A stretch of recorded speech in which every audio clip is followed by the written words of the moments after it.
if we don't have what they want to talk about, which item? I think it's for general. General? Okay. And we are currently broadcasting. Give me a minute. One more minute.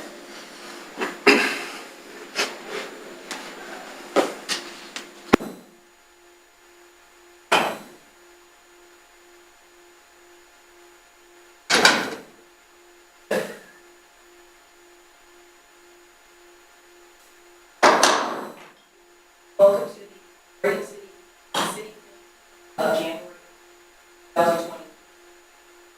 I'm calling the meeting to order, and Mr. Wiley or Ms. Nomi, would you please call the roll? Commissioner Rocky Smith, Here. Commissioner Frank O'Donnell, Here. Commissioner Mike Mitchell, Here. Commissioner Adam Morrow, Here. and Mayor Denise McGriff. Present. Would you all join me in flag salute this evening? I pledge allegiance to the flag of the United States of America and to the republic for which it stands, one nation, under God, indivisible, with liberty and justice for all. Well, this is our second meeting of 2023, and thank you everyone who is here tonight. I first of all want to say congratulations to our counterparts at Clackamas County. They were all of them were sworn in tonight, and Commissioner Morrow and I took a moment away from our regular business to try to attend and see everybody get sworn in, because it's a landmark for this evening, and we're very excited that we have new colleagues to work with, and we'll look forward to working with everybody. Under ceremonies and proclamations, we actually don't have anything, but I did bring something that, with the consent of my colleagues, I'd like to just read very briefly. Last Sunday, we had a very special occasion occur in the United States of America. On Sunday, January 15th, Dr. Martin Luther King would have been 94 years old. On that day, we reflected about the legacy of a man who issued a call to conscience of our nation and the world. As you all know, Dr. King pushed us to see one another and recognize that we are caught in an inescapable network of mutuality tied to a single garment of destiny, and I'm quoting. He reminded us that we have a duty to uphold our founding ideals and to work to perfect our union. Living up to his legacy and what Dr. King believed our nation could become requires more than just reflection, it requires action. That is why Congress has to pass legislation to protect the right to vote, not just the vote of people who are disenfranchised, but all of our votes. It's very important. We must confront the scourge of racism, which is a stain on our nation and gives hate no safe harbor in America. We must strive to achieve not just political equality, but economic justice so that workers can earn a decent living, students can learn safely, and the sick can access health care, the poor can climb out of poverty, and elderly can age with dignity, and everyone in America can live without fear of discrimination or fear of retribution. In closing, I just wanted to let you all know that one of the interesting facts that I discovered, and you think that you know everything you know about our leaders, is that Dr. Martin Luther King is the only non-president to have a national holiday dedicated in his honor, and is the only non-president memorialized on the Great Mall in the nation's capital. He is also memorialized in hundreds of statues, parks, streets, squares, churches, and other public facilities around the world as a leader whose teachings are increasingly relevant to the progress of humankind. And thank you for the opportunity to recognize that. Item number 4 is citizen comments, and we have 2 people who would like to speak. These are for items that are not currently on the agenda. We have Steve Enos. Would you come forward, please? It's E-N-O-S. Is it Enos? Am I pronouncing it correctly? I didn't actually call you Bob, but come on up. I said Steve Enos. Come on up, Steve. Would you let us know what you'd like to speak to us about, and just give your name and sit down, please, and name and city of residence. And you have 3 minutes. Thank you. Okay, my name is Steve Enos, and I'm a resident of Oregon City for over 40 years. My address is 1708 15th Street in Oregon City, Oregon, up by the hospital. And what I'm here tonight for is to address a noise issue that has come from one of our neighbors who lives at 1701 15th Street. He decided to build an outdoor patio and install an outdoor sound system, which he turns up very, very loud. And I've spoke to a couple other neighbors about it, and they don't appreciate it either, but it seems like I'm the only one that's come forward enough to complain about it. So I've talked to an Oregon City police officer who referred me to the code enforcement officer, Todd Kennedy, and he encouraged me to come here and voice my concerns about it tonight.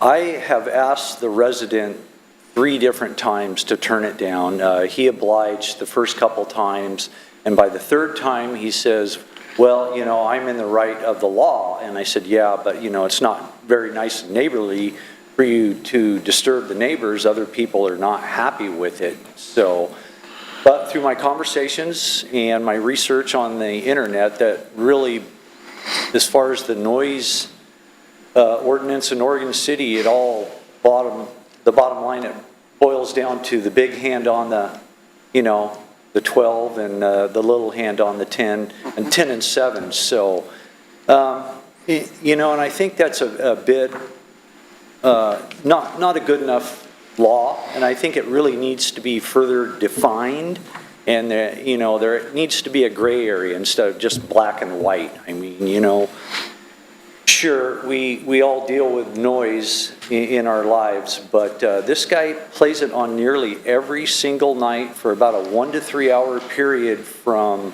anywhere 5:36 at night till 10 o'clock at night. He's went over a couple times, but you know, and I don't think the city is taking in consideration, you know, what if you have a sick child? You know, what if you're sick yourself and you're trying to recover? You know, what if you have a terminally ill child that's trying to recover and he needs to rest? And well, you know, according to the law, that doesn't matter at 9:59, and it only matters at 10 o'clock. So I think the city needs to look at it, and I think there are ideas that I have that I could suggest, and I'd like to speak further with code enforcement and encourage them to look at a solution that, hey, you know, if someone's making excessive noise deliberately on a regular basis, they should be penalized. So that's my 3 minutes. I could go on for another 3, but Well, we appreciate your coming. How we ended up getting the noise ordinance that we currently have involved a very similar complaint in another part of the McLaughlin neighborhood, and it was the same situation with being polite and asking the neighbor to turn the music down, and then it just got to be to the point to where it was punitive, unfortunately. yeah. I would suggest, would we suggest that he make an appointment with Mr. Kersey? Yeah, I guess. Mr. Kersey? Yeah, maybe. Okay. I think the officer gave me his name. Okay. Everything. Yeah, I'll talk to him and talk to Mr. Kersey. Okay. Longer conversation. It is. It's a big subject, but Okay, we'll make No. sure that the chief has, your information's on here, we'll make sure that the chief has this, so he can refer that on. But thank you very much for Okay. coming in, and I'm really sorry that this is happening. yeah, you know, it is what it is. You know, my solution is if you write the guy a ticket, he probably won't do it again, but that's, you know, here nor there. So, Thank you, I appreciate it. okay, thank you. Mr. LaSalle, Happy New Year. I have some written substitute. Okay, you're gonna hand that to Mr. Wiley? Do we have some students in the audience tonight? Hand raised, hi, thank you for attending. Is this for civics class, or? This is for a merit badge. Ah, okay, I like that. Merit badge. Thank you. Coaches. Yeah, Jesus can't. My name is Bob LaSalle, and I live here in Oregon City. And I have a concern about the recorded minutes of various city commissions, committees, and boards. I've provided you with copies of my research, and as you can see, there are a huge amount of unrecorded and/or approved minutes on most of these organizations. My concern is especially troubling in the case of the Planning Commission, the Historic Review Board, and the Urban Renewal Commission, because those have very strong fiscal implications and could influence how the city is run. In the past, if anybody wanted to research any of those meetings for whatever reason, it was a simple task to just look at the written minutes and you could find what you were looking for very quickly. It was all right there. I realized that video recordings fulfill the requirements, but in several cases, the videos are not even available. As you'll, at your leisure, look through those research that I've done. So, who knows what happened at those meetings, who attended, what was said, and what decisions were made. There's no record of it. This is serious, and I think could have legal implications. I'm not a lawyer, but it sounds like it should. And at least 2 occasions, I've met with the city manager, with others in attendance, to discuss this issue. On both occasions, I was assured that it would be addressed, and on both occasions, nothing's happened. An example of talking the talk, but not walking the walk. With the existing records, how do we know how decisions are made, how money is spent, who supported what, and any number of other important issues without hours and hours of research? At one point, I was told that interns were doing these recordings. So what happened to that? One example is the Planning Commission meeting of February 10th, 2020. The subject was the addition of the Kanema wetland to the Natural Resources Overlay District. The time of discussion on that subject alone was 1 hour and 46 minutes. To hear who testified, what questions were asked, the participation of the planning commissioners, and the decision made. A written record of the minutes would have quickly answered all those questions. Another example is if you look at the Planning Commission meetings of February 25th, 2019 through 9/9 of 19, several of those meetings have been approved but not recorded. And I only did this one small example. I'm sure there are others. So that's my concerns about those. If there's no concern among the commissioners, I'll just drop it. But I also question that there may be some legal issues on unrecorded meetings in that. Thank you for your time. Any questions? Thank you. Mr. Wiley or Mr. Conkle? So thank you for letting me respond briefly. One of the first jobs I was given when I started at the city as the assistant city recorder is conducting an audit of all of the minutes. Angelique has taken over part of that. I completed a significant amount of it while I was still assistant city recorder. I have to thank the library staff during the pandemic. Many of them were unable to do their normal tasks and duties because the library is closed. They drafted many of these minutes that haven't been approved yet. As the commission's aware, there was a lot of staff turnover in the planning department, so some certain things may have been lost in the fray, but many of these minutes are currently drafted and awaiting approval. So we are aware of the issue and we are working towards a resolution swiftly. Okay, well, I would urge that we follow up and get back to Mr. LaSalle about the progress that we're making on this. I would say I completely agree with Mr. LaSalle as one who, before I ran for office, on occasion took the city to task.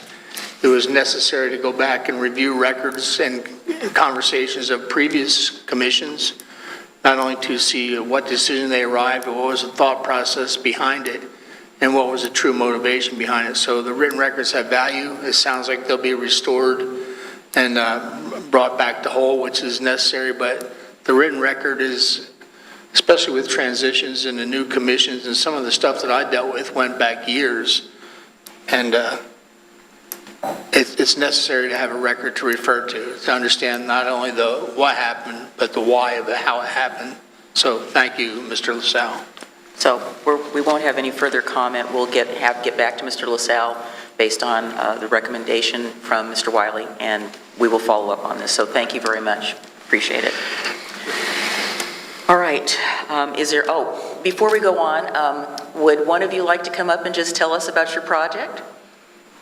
We don't often get many students here, and, this is part of civics. I love how... Okay. Thank you. So just tell us your name. My name is Calvin Taylor. And your colleague. That would be my brother, Alan Taylor. Okay. And which class is this for? This is not for your class. scout Yes, badge. this is for my Eagle Required Merit Badge. Okay. For communications Okay. And the purpose of that communications badge is in order to improve upon my listening skills and my ability to write down and contain information. Well, you came to the right place. You can probably do that better than most of us up here. Well, calling you up, this is part of it, and you'll get extra credit for that. So we'll leave your brother over there unless he'd like to come up and say something.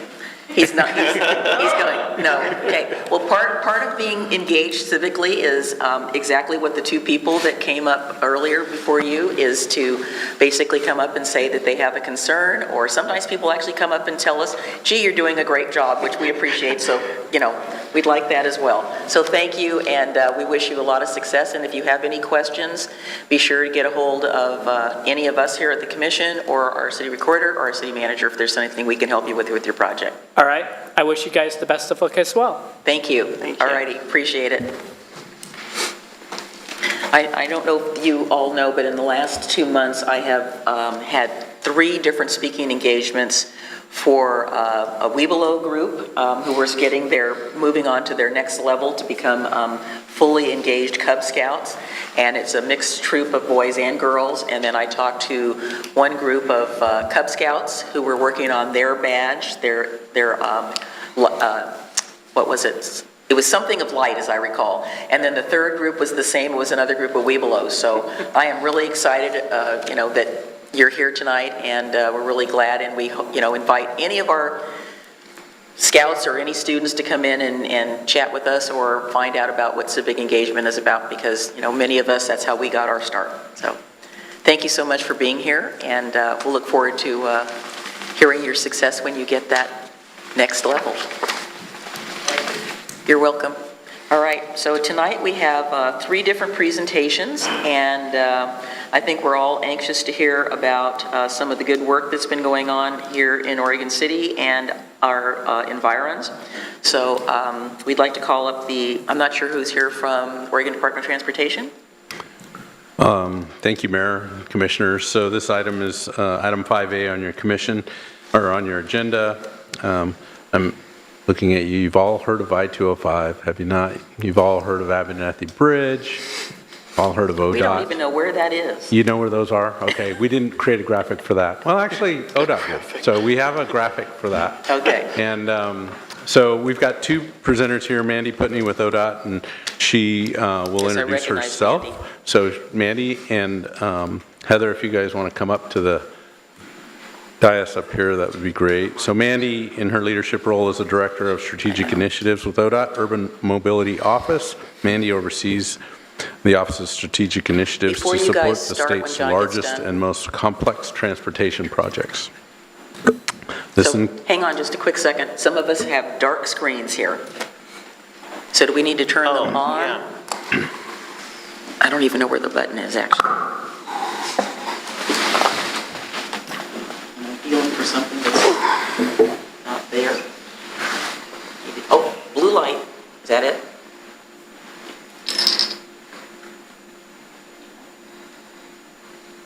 Should I see a blue light flashing?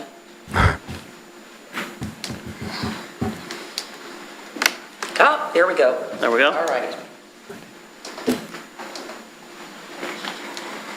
We are live now. Thank you so much. You're welcome. Crisis averted, first crisis of the evening. Yes, We'll well, keep you know, sometimes technology gets in the way of the real work. So Mandy is serving as the project director for the I-205 improvement project, and I think she's going to lead most of the conversation.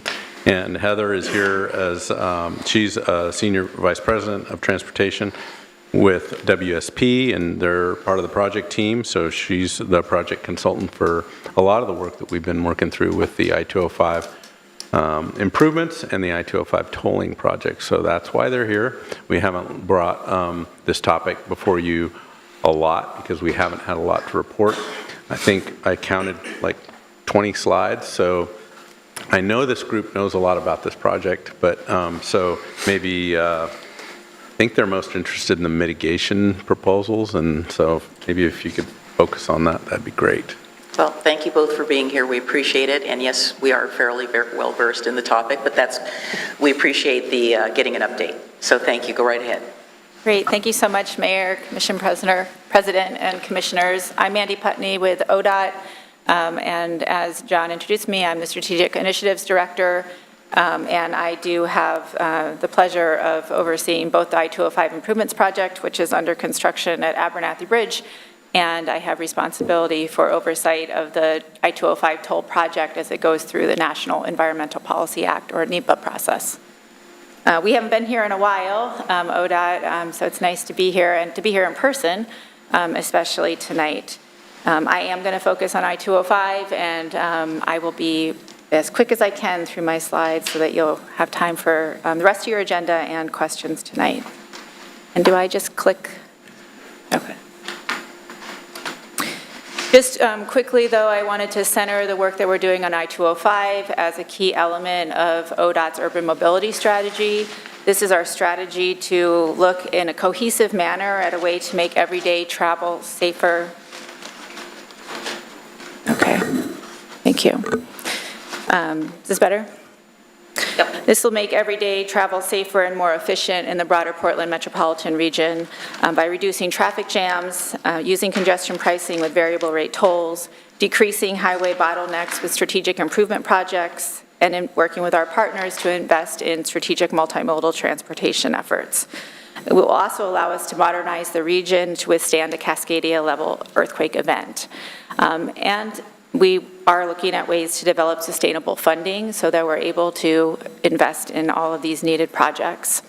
You see there's a variety of projects on here. Some of them are under construction, like Oregon 217 and the Boone or the 205 improvements with Abernathy Bridge. Some of these are our partner projects. You'll see including efforts in Clackamas County, like the Sunrise Corridor, that are just starting. So a wide variety of efforts that will all need to come to fruition to envision the future that we are seeking. I'm excited to share the first phase of I-205 is under construction at the Abernathy Bridge. I'm sure you all have noticed it as you've been driving around. It's pretty impressive, the size of the equipment and machinery that's out there. We started construction last July, and the site has been very active since then. We currently have the strongest oscillator in North America working on the job. The team has nicknamed him Oscar, which is allowing us to secure 12-foot diameter shafts down into stable soil deep below the river. In some locations, we need to go 250 feet down. This will make the Abernathy Bridge the first earthquake-ready highway bridge across the Willamette River. So it's a huge construction effort. In addition to the focus on the Abernathy Bridge, this first phase of construction will also remove the current I-205 northbound on-ramp from Oregon 43 and replace it with a roundabout, realign or widen the on-ramps at Oregon 99E, improve the area on Oregon 43, Clackamas Drive, and Oregon 99E for bikers and walkers, build a sound wall near the southbound lanes at exit 9, and we'll be widening the bridge so that it's ready to accommodate the full corridor widening that will happen ultimately between Stafford Road and Oregon 213. This slide shows the whole project that we're working on building.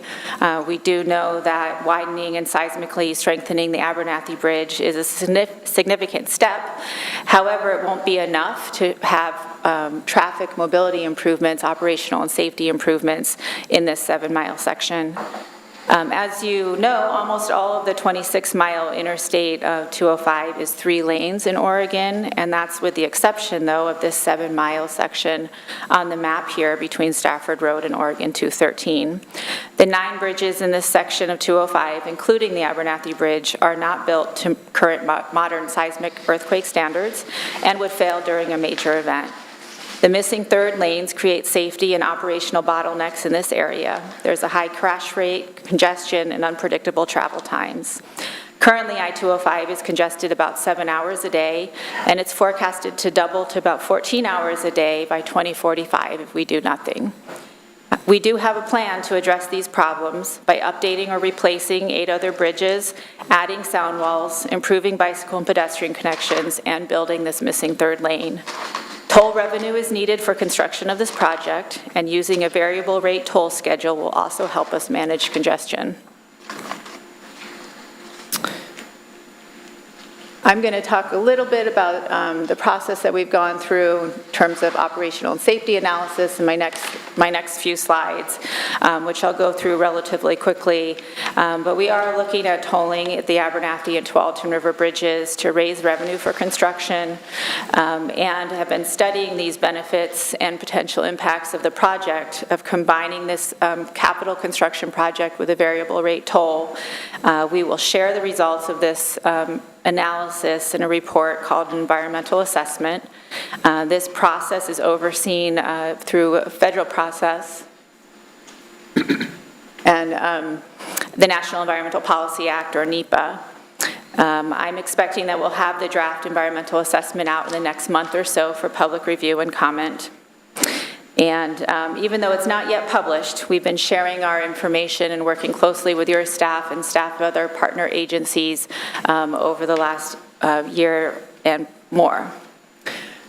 So this is some of the work that we've been doing with local jurisdictional staff from the very beginning of identifying what our methodologies would be, how we'd be analyzing benefits and impacts, and then reviewing the traffic findings as we've gone forward. Most recently, that's been through conversations about impacts and mitigation.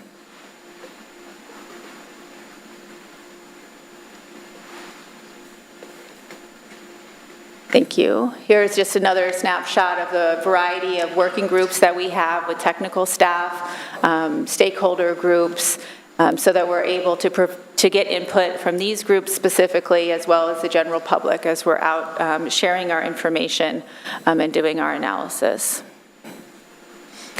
This one's a little hard to see, but talks more about the public outreach, the number of comments. We've gotten thousands of comments from surveys and online emails, and then conversations at presentations and meetings.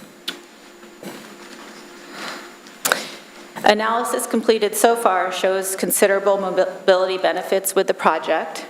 I'm going to run through that, and as a reminder, we are doing this project as a way to improve travel times and mobility on I-205, and want to do that in a way that minimizes impacts off the system.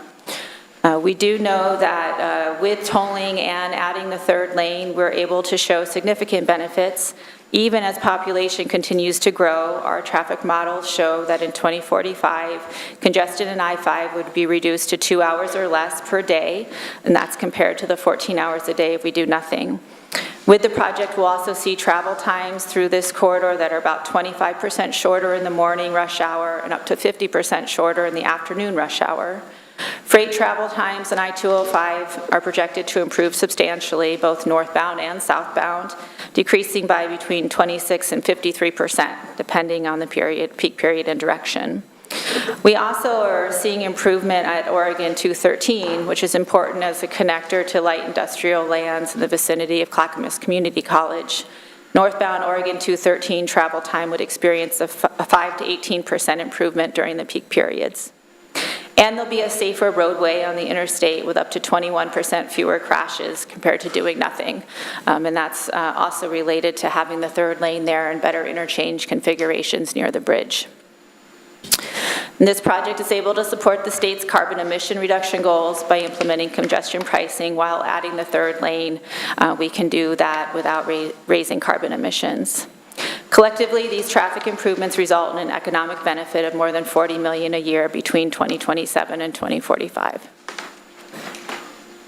So now I'll get into some of the impact locations that we have seen. As I mentioned in our environmental analysis, we're focused on I-205. We also are paying quite a bit of attention to the local system. So we know that currently there's a tremendous amount of diversion that's happening in the neighborhoods and cut-through traffic because I-205 doesn't have the capacity to take the trips that it should with that lane missing. And so our modeling work has looked at both the year 2027, close to the year of opening, and also 2045, which is a requirement of the federal process to have a planning horizon as the comparison year. So this slide does show the impacted intersections or segments in the Oregon City, Gladstone area. And I'll just note that the first one, 7th Street and Main Street, is impact in 2027 only and doesn't show up as a long-term impact. We had a series of mitigation workshops this summer with your technical staff. So I just want to provide a little bit of an overview of those workshops and what we heard and how we have responded to those comments. There were 4 workshops focused on different sub-areas and collectively included Oregon City, Lake Oswego, West Linn, Canby Area Transit, Tualatin, and River Grove. We had a separate meeting with Gladstone because they were unable to attend the workshop with Oregon City. TriMet and SMART also participated in some of the workshops, and Clackamas County staff was able to attend all of the workshops. At the workshops, we received many questions about safety, how we were analyzing safety and safety mitigations, in addition to the operational mitigations that we were discussing. There was conversation about whether we should be trying to improve travel capacity through local communities or hamper capacity through those communities. Not necessarily agreement there, but we heard a variety of those improvements. And we also heard from staff very helpful input on local plans, projects, and specific conditions that should be incorporated into our analysis, as well as discussion of transit service and how transit could be used to provide overall mobility. We received questions on how the area of potential impact or a study area was selected, and we're able to provide an overview of that methodology. And so here's kind of specific to Oregon City. We had conversations about SMART and shuttle operations and whether we could do a dedicated transit line. Thinking about safety impacts. We've worked closely with kind of Clackamas County on some more in-depth safety analysis for the county, and found these workshops very helpful for the team. We have been able to address this feedback and incorporate it in our analysis to some degree. We have, for example, re-looked at impacts along 99E as a system rather than focusing on individual intersections, and have developed a corridor approach to our proposed mitigation. So we moved away kind of from just the intersection by intersection mitigation projects. And we also pulled in some additional intersections that weren't showing up on our first list as being impacted locations. They were on the cusp or right at the mobility standard, but we pulled those in and added those to the intersections that we consider as impacted, and then began to work on mitigation to address those as well. And we also added additional active transportation improvements based on the feedback that we got from the workshops. This map here shows the Oregon City area and kind of a whole variety of mitigations that are collectively proposed. to move forward with, to address some of the impacts in this area. At Oregon 99E and the I-205 on-ramps, mitigation would include adding a second left turn lane to the off-ramp, adding a second southbound left turn lane to the on-ramp, adding a second northbound right turn lane to the on-ramp, and widening the ramp to 2 receiving lanes.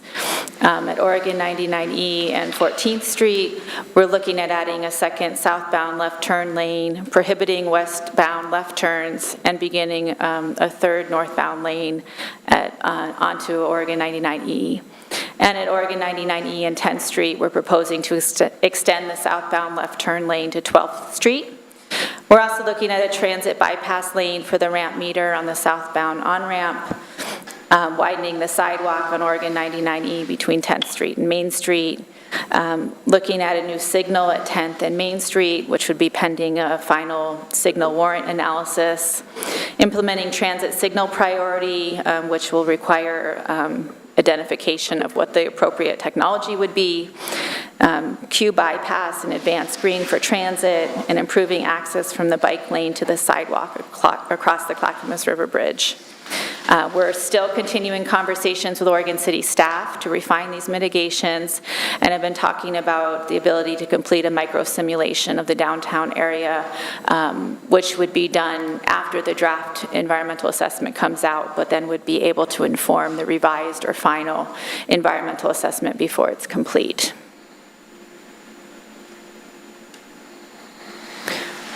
In closing, I'll just share some of the next steps that we're working on here.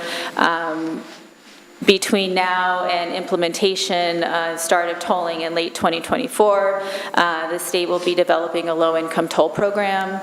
We've worked closely with our Equity and Mobility Advisory Committee to set the stage for the work ahead.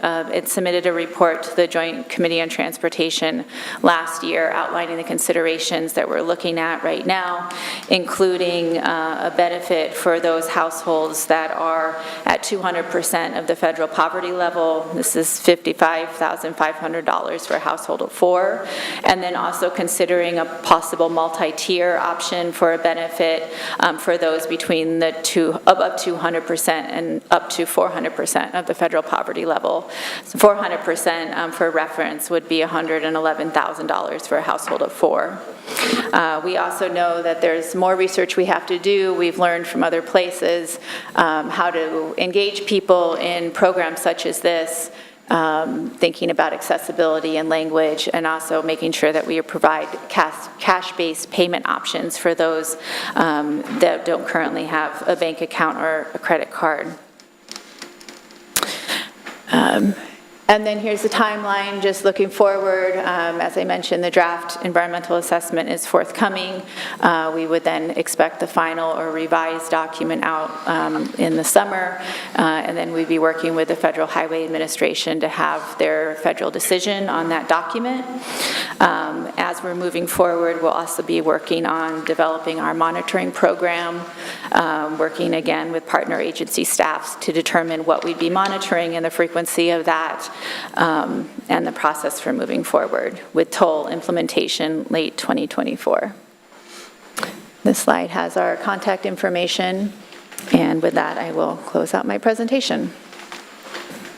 Well, we certainly appreciate the information, and our staff, particularly our city engineer, has been keeping us appraised as to what is going on and providing us with timely information and comments. And I guess without rehashing everything, I believe the agency is very well aware of our position. We had a joint meeting with the City of West Linn last night to discuss where we would like to go next with our comments. I think just to maybe sum up what we talked about, there's been a lot of input which I appreciate as a citizen and as an elected representative of our community. The information that has been given to the agency regarding people's comments, some scientific, some not scientific, some very detailed, some not so detailed. So it's been going in, and I realize that we're in the sausage making process. So what we haven't seen is how this input has significantly changed viewpoints at the agency, have moved them in maybe a different direction that they hadn't thought of, because it's great that you get the input, but I think people and communities deserve some feedback about how these things are affecting the agency and how they're moving forward with addressing those comments. And I appreciate I studied the little chart here that was basically talking about the improvements, and I think all of those are reasonable. They're not going to solve the problem entirely, and I think in some cases, if the agency doesn't know, it's okay to say you don't know. It's okay for the leadership to say, we don't know the answer to this question. Probably one of our biggest concerns is tolling, probably on a higher level, when we're looking at it academically, makes a lot of sense, but now we're trying to apply it to a very specific small area, and I believe I speak for the city of West Lynn and for our community that we don't want to be the guinea pigs for this process, and that's where we're being forced into, what I would call the hamster wheel syndrome. Our concern has to do with the fact that we understand that the overall goal is to support reduction in vehicle miles traveled, but we're 20 years too late, I think, in trying to convince the public that they need to get out of their cars. I blame myself because, I'm telling you, see, I've been to West Lynn already today 4 times, different parts, things that I didn't anticipate, so I'm back and forth to their community. And somehow or another, we missed the boat as an organization and as a state to put the infrastructure in place for transit that will help people get them out of their cars, save them time, money, get them where they need to go and where they want to go. And we don't have that. And I don't feel confident that we're going to be able to change people's minds by implementing improvements that will only make them seek other alternative avenues to get where they want to go. And that's really kind of the bottom line. Again, we've sent you letters. We're participating in the NEPA process. Our staff is doing a fantastic job. I don't know what more you want us to tell you, because we're telling you what we feel, how we are concerned, how we are feeling pinched to a certain degree that Oregon City and West Lynn are going to end up being, like I said, the guinea pigs. We don't want this burden. If there's just going to happen, everybody needs to have the burden. We don't want to take the burden on for the rest of the state. And I said so in a letter that I wrote to the editor, to the Oregonian. I said, we don't want to have our communities compromised to benefit everybody else. And I know sometimes there is some sacrifice. We don't want to be that sacrifice. So I don't know, if I didn't say anything that we've already discussed last night in summing it up. But we appreciate the updates. We want to see a little more responsiveness in terms of feedback to the communities. It's not just us. It's Canby, it's Tualatin, it's Wilsonville, it's Milwaukee, it's Gladstone. I just had a conversation with the new mayor of Gladstone, and he's very concerned, and I'm glad you guys are meeting with them to talk to them about, how this is going to affect them. So that's kind of a summation of where we are as the city of Oregon City, and we've heard loud and clear from our constituents about this as well. Mr. Mitchell, did you have your light on? Not the green one. Please don't turn the green one on. I do have a question. The diversion versus tolling, individuals are going to make a decision based on, the pain point. How long is it going to take me to divert versus a toll? So I think all of us have a concern about diversion when the entire regional pricing plan is put in place. But we have a much more serious concern about the I-205 short segment being told in advance of that, because now it's a much easier, much shorter diversion, and it all lands on the Arch Bridge, 7th Street, and Main in Oregon City.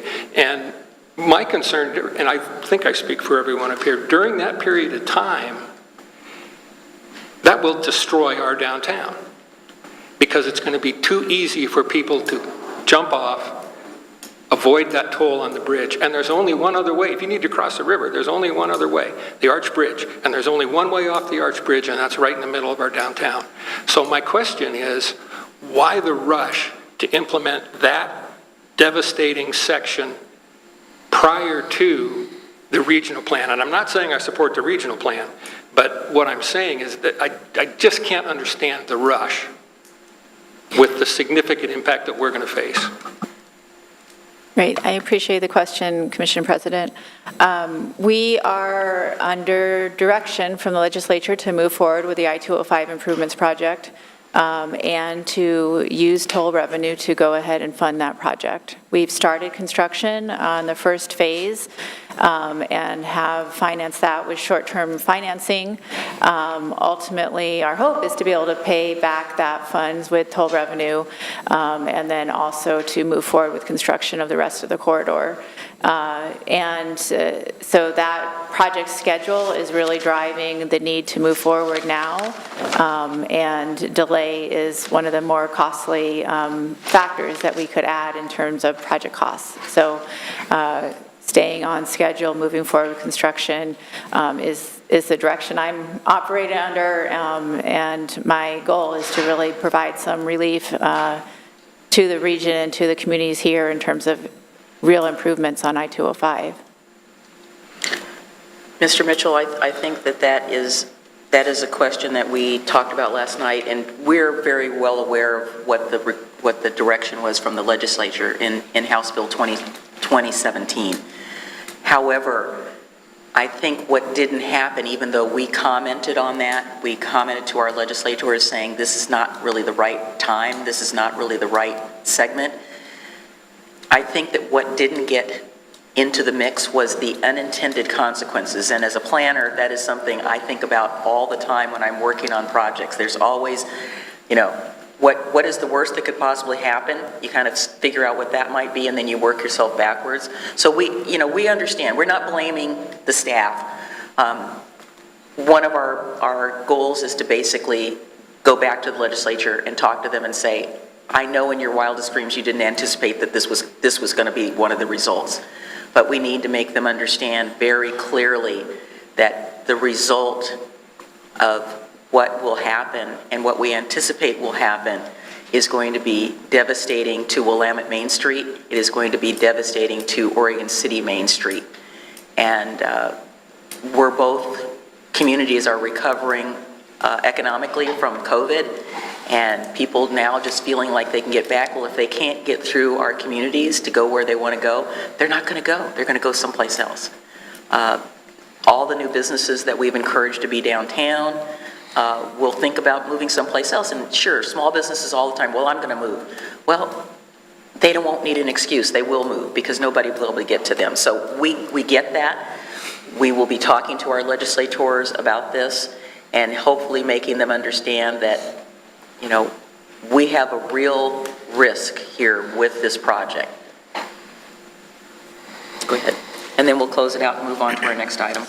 Thank you, and thank you. It's good to see you in person. So a few slides back, you talked about how there would be 21% fewer crashes. Is that on 205 itself? On 205 itself. Okay, because what I want to bring attention to is that's a great number, and I think that's something we'd all like to see, but I'd also like to know how that number is offset by the safety issues that are caused by the diversion on our local streets, issues that thus far in the proposed mitigation do not seem to adequately address safety. So for example, as Commissioner Mitchell noted, the Arch Bridge is a particular point of concern, and right now, the proposed mitigation for what is essentially going to turn into a parking lot, I think, in a lot of our forecasting of experience, is that the proposed pedestrian improvements, how is that going to help with the traffic issue? Our goal with the mitigation was to think about mobility overall, Commissioner, and added in some more multimodal improvements after conversations with staff and transit agencies. So these are the ideas on the table right now. We can still continue to work to refine them. Okay. Yeah, go ahead. I just would like to say that one of the reasons I ran for this office was because I don't think that there's enough thinking about our future in decision-making. And I realize the good intentions behind this policy. I, too, care about the climate and our emissions. I care about our ability to transport goods. I also care about my generation's ability to continue to afford living here. This is a very special community, and when we're already factoring in the things that everyone has been talking about the last year and a half with inflation and gas prices and housing affordability, it becomes really hard when we have these conversations about a proposed toll that would last in perpetuity. And so what I want to encourage everyone in this room who is here is the same thing that I said last night, which is that for those of you who come here, know that you're preaching to the choir when you're telling your concerns about this tolling project. But what we also need to do is we need to go speak to our state legislators, as the mayor said. Because of COVID, you have the right to testify remotely to your state legislators in committee. You don't have to drive down to Salem anymore and take time out of your workday to make your voice heard. And so I want to encourage people who come to these meetings, which is great because we appreciate seeing bodies in these seats, is to also, if you are able, communicate this to our state legislators, because in the end, they are the ones who make the decision about this. And I want to echo what the mayor said, is that we have no animosity toward the staff. It's just an unfortunate situation we're in, and we need to recognize where we as citizens can have the most impact on making this better for our community. Thank you.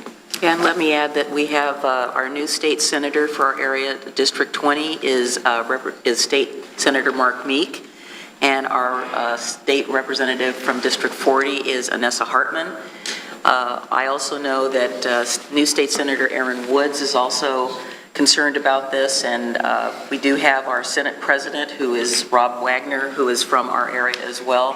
So constituents, these are the people that we need to reach out to and make sure that they understand that we want to be part of the solution. We don't want to be the community that ends up dying because of you know, a broader goal. So we have to try to make sure that everybody is whole in this process. And right now, the way we're reading it is that Oregon City, West Linn, and our neighboring communities will not be whole from this. So anyway, so thank you very much for coming. We appreciate it. We'll look forward to your next update, and we will continue to input to you and let you know what's going on. Okay, I said we were going to wrap it up after Mr. Morrow, but go ahead. I don't care what he's. I do. Well, I do too. Well, it's not your choice. Go ahead. So we all understand, everyone that sits up here understands that ODOT is acting at the direction of the legislature. And as such, you will be treated with kindness and not flogged mercilessly. Because I'm sure you've heard about previous visits. You know, the report, you had 12,000 responses. Do you know how many of those were favorable to tolling? What percentage? I don't know. Many of those were very informative, though, in terms of the development of the low-income toll report that we did produce. Well, I agree with Commissioner Mitchell's statement about the impact on OC and the West Linn Bridge. The public transportation piece, we already know it doesn't work. Look at the ridership TriMet has. Look at how they subsidize their ridership. It goes against a very essential American tradition of one man, one car, and the flexibility that the mayor spoke about. The mitigation efforts that have been proposed have been minuscule and ineffective. And if I said they were limited in their effectiveness, it would be kind. They're almost totally ineffective because of the topography. And again, we're not here to beat the ODOT staff. It's just the realities of the topography. So it disregards the very things we've spoke about at every meeting, the economic impact of this community, the effect on our businesses, possibly diminished values of our homes. It's just, in the end, I'm pretty much past talking because we're talking and nobody's listening. And I don't know what it's going to take to get the attention of those who promote this, because as we just continue to talk, the project continues to move forward.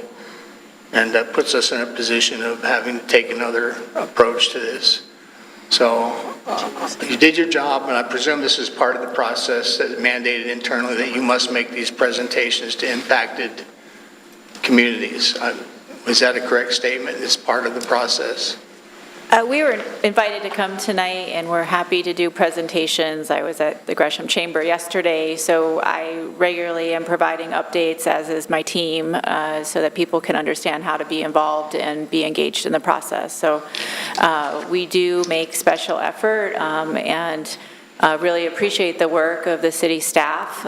They've spent a lot of time going through our modeling information and really helping us understand on-the-ground conditions and translating that into information that we can use in our environmental assessment. So I know there's a lot of concern and worry. I do hope that the environmental assessment is able to provide information that is easy to understand and also maybe alleviate some concern, and does show that we have been listening to what the questions are that people have. I know we haven't had all the answers yet. We're getting closer to many of them. Well, the sense of the community is that no one's listening, that the project will continue to roll on. And that's why I asked about the 12,000 plus responses. As a percentage, how many saw tolling as a favorable solution? And that would be really an interesting piece that maybe you don't want to know that answer for public presentation. I'll leave it at that. Thanks for your attendance tonight. Mr. Lewis, just a question. So I saw in the proposed diagram that there would be 2 lanes that would take you to I-205 off of 15th Street. Now that is a stop sign. That intersection is controlled with a stop sign. And as someone who doesn't use it all the time, I know that a lot of people will, because it's an uphill, a little uphill, they'll roll up to it, and if they see a gap, they shoot out. So I'm trying to imagine in my head 2 lanes going towards I-205, and I don't think people will use both of those lanes to go to 205. Some will, but I can see some people using it to go to 205, and others will go straight down, to McLaughlin, to the light. So is that proposed to be signaled, or is it still going to operate under this program as a stop sign intersection? Because that, I can tell you, that made me a little nervous. I've seen a lot of crazy stuff go on at that intersection. So we pursued years ago the idea of dual lefts or dual rights out of 15th Street. So that make it one way too also? One way? I'm sorry, what? Would it be one way only on 15th? You wouldn't be able to? Right. Well, before, no. We were just looking at adding a second turn lane.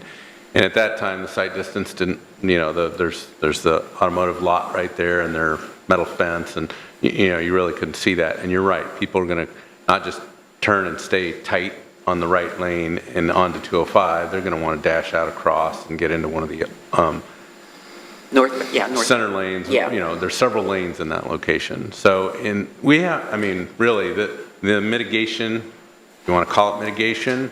We'll call it something. We'll call it something, but most of these don't solve the kind of problems that we're going to face. Yeah. But that particular instance there's also been a proposal to actually separate a lane so that there's almost a dedicated lane from 15th onto the 205 northbound on-ramp.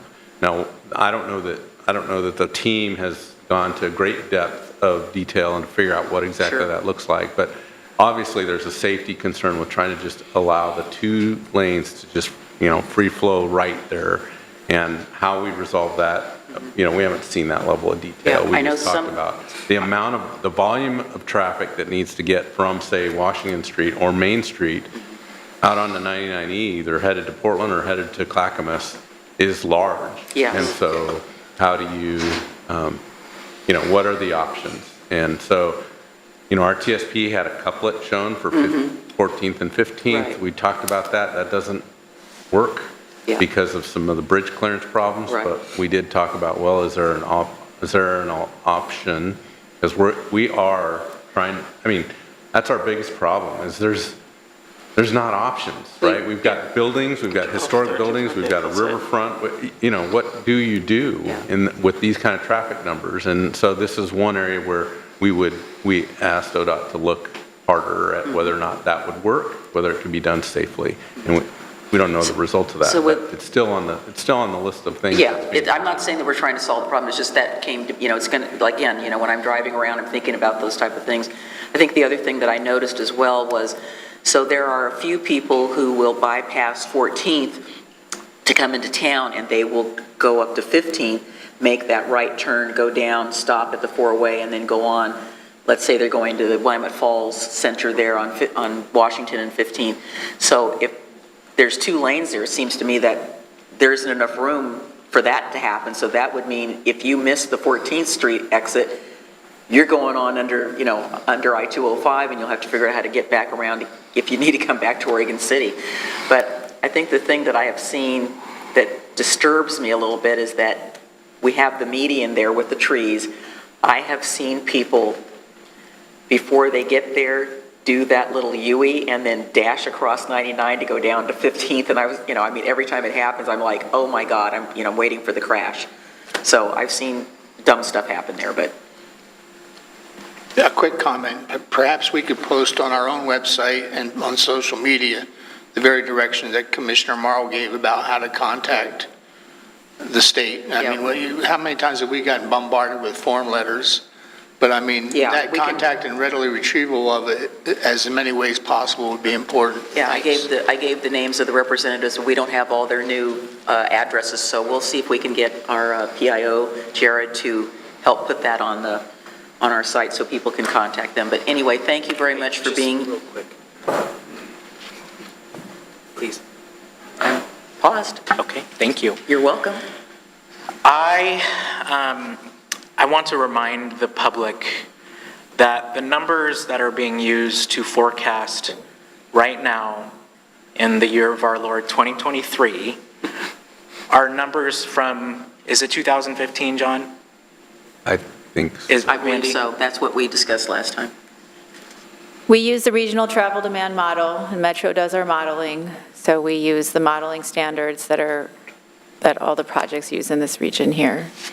So, But I will just to add to that, though, when we're looking at the future, we're comparing the future scenario to the future scenario. So the impacts are based at looking at what happens if we do nothing in the future compared to do the project in the future. So, well, and that's something that I have issue with, because nobody is advocating for nothing. Just because we're opposed to this plan does not mean that we want everything to continue as it is forever. I think we're being presented a false choice between what was presented right in this PowerPoint, which is it is exactly the verbiage that is used is build or no build. Those aren't our only choices. And I'd like to think that our leaders in Salem are a little more creative than to only arrive at those 2 scenarios. But back to my original point about 2015, just thinking back to 2015 for myself, I was a freshman in high school. Don't keep reminding us about that. Don't keep reminding us about that. A lot has changed since then, and the same goes for the way that people get to and from their destinations. Look no further than COVID. And so I'll just part by saying, I know that in this day and age, we love to throw around the word equity. I worry that we don't actually think about what that word actually means in practice. And when ODOT is going and saying that equity is the guiding light of this project, it really falls short on people like us when it's not equitable, that it's going to be starting here and it's going to be affecting the cities of Westland and Oregon City the most, ahead of the entire region. I'm interested to learn more about the low-income toll program. I do have worries about the bureaucracy of that. But I will just say, for all of us in this room, before we throw around the word equity, let's think about what it actually means. And I don't think that it is being used correctly in this context. But thank you. Anyway, thank you very much for being here, and we'll move on to our next agenda item. Appreciate it. Thank you.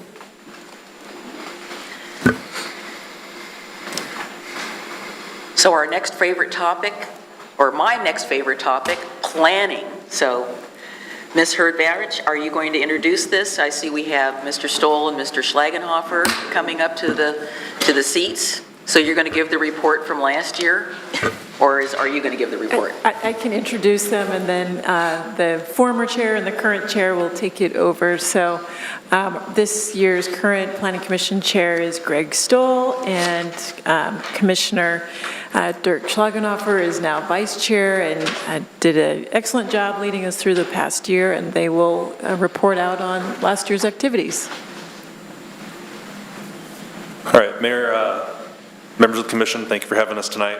My name is Greg Stoll. I'm the current chair of the Planning Commission. To my left is Dirk Schlagenhofer, who was the chair for 2022 and is the current vice chair.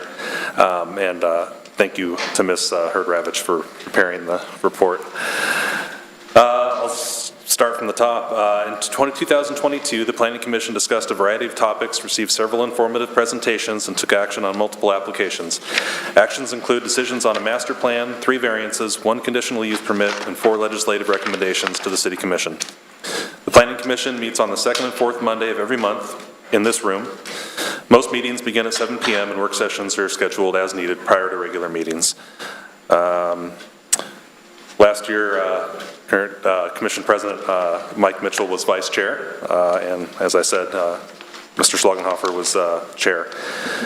So presentations throughout the year, the Planning Commission received multiple presentations on a variety of topics, including legal training from Assistant City Attorney Carrie Richter. Economic development staff presented the Economic Development Strategy. Traffic Engineering 101 presented by the city's new transportation consultant. Staff gave a brief introduction to climate-friendly and equitable communities. Staff and Assistant City Attorney Carrie Richter gave a presentation on the various types or levels of land use review, and planning staff presented an update on street tree minor code amendments. There were topics that required multiple meetings to receive information and provide direction to staff. Discussion topics are often placed on a work session agenda until the topic is ready to be reviewed for a decision in a regular meeting. We gave input on OC 2040 goals and policies, reviewed a revised comprehensive plan draft, discussed implementation measures, and continued to review drafts of the plan until adoption. Planning commissioners discussed and gave input on the middle housing code update in February and March before recommending approval. Additional policy topics regarding middle housing began in October and are continuing. The Planning Commission sent a letter to the Transportation Advisory Committee, again drafted by Commission President Mitchell, requesting the committee consider investigating or researching trip thresholds on local streets.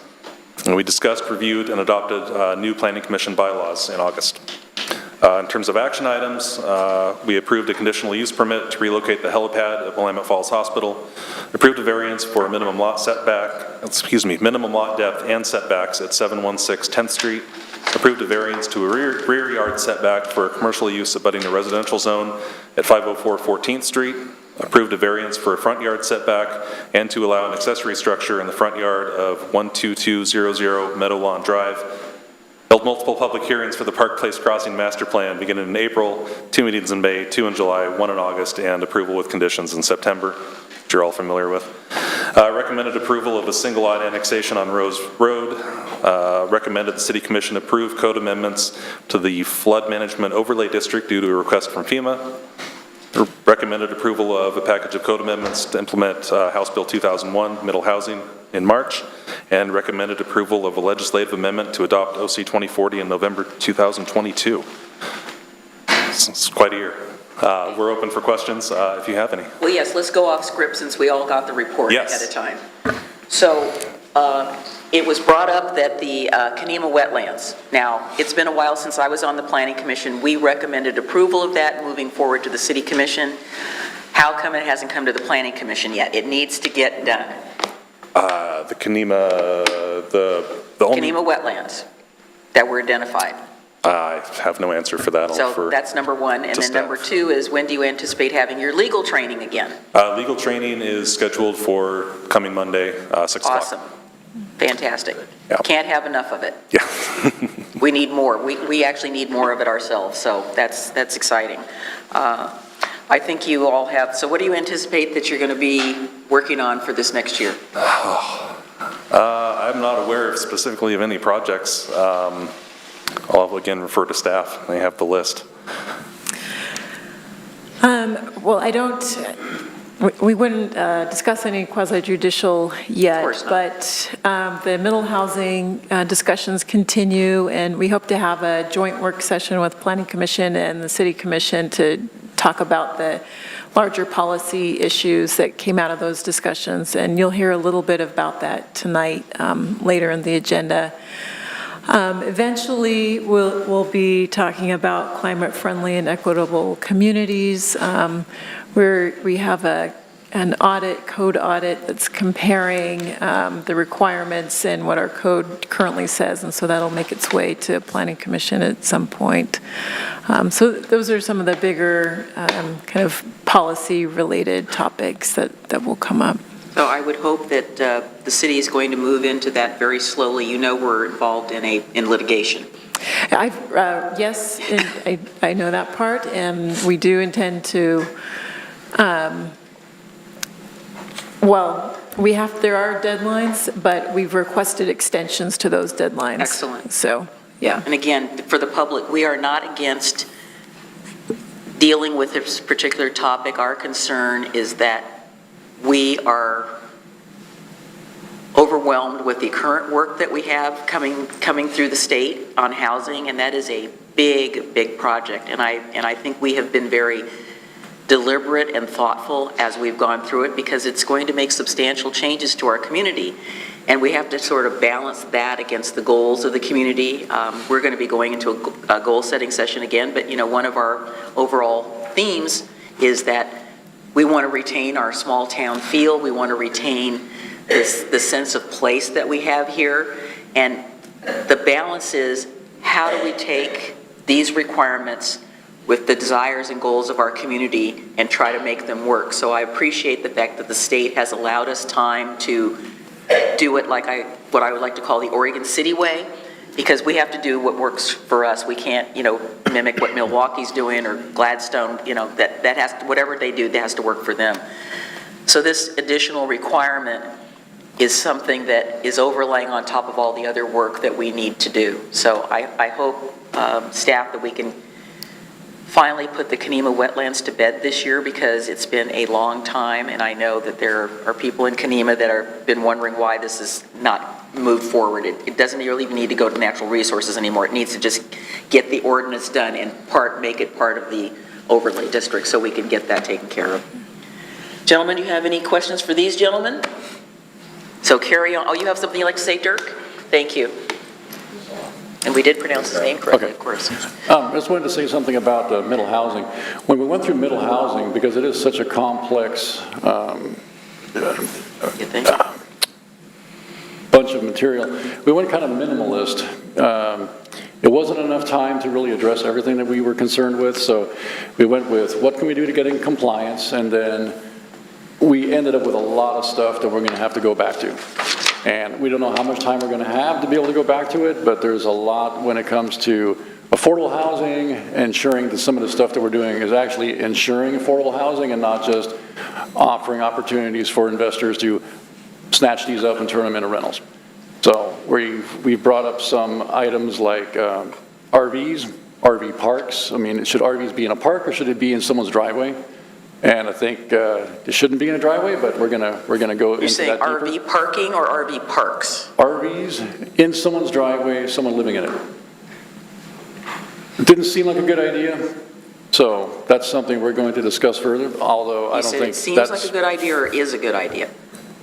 I don't think it's a good idea. Okay, yeah. I think RVs could be in an RV park, but as far as an RV or a tiny home in someone's driveway hooked up to septic, just doesn't seem like that's what the people in the neighborhood signed up for when they bought the house. So we're definitely not leaning in that direction. I don't think we got any consensus on that, but that's things that came up. So I understand. we're going to keep looking into that. I don't think and we then have there one is here something either. that Commissioner Mitchell brought up, and that was the traffic in being counted in neighborhoods instead of just traffic through intersections.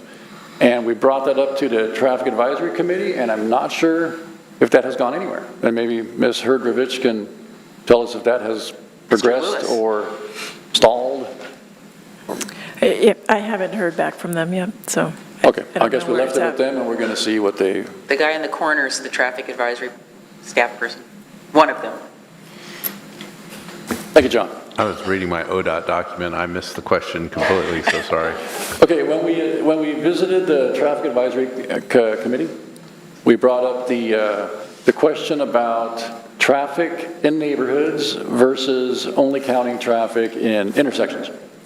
And I'm not sure if that has progressed at all, or what happened to that? The work on that hasn't progressed, but it is on the tax goals as we recognize that's a complex issue, and it's a complex time to look for that particular solution as well. So we have added it as a goal. I don't remember exactly how we worded it, but I think it's mostly to try and look into that, get it in the queue for a discussion when we take on the transportation system plan update in, well, we're going to budget for that in this next biennium budget. So that's kind of how we're dealing with that. Okay. All right, thank you. And the reason that came up was because when we get public comments, and we get quite a few, and this last year has been a tremendous amount of public comments, that's one of the main ones, and that's the impact to neighborhoods, not just the impacts to major intersections. So we thought that was something important. Mike wrote a letter. We all thought it was excellent, and then we all... Yeah, it's a livability issue. You're right. Livability is 90% of the concerns that come in. Affects the livability, impacts. I know this is a little far-fetched, but just off the top of your head, do we have any zones in the commercial category that allow for an RV park?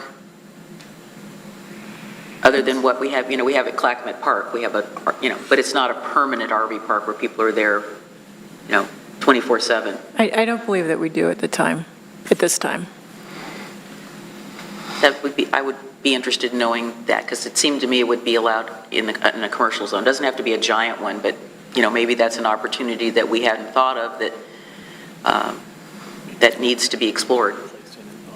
Right. What we've seen, and several towns have RV parks, what we see is they're usually in flood zones because they're easy to move, and then the land doesn't have value for other uses.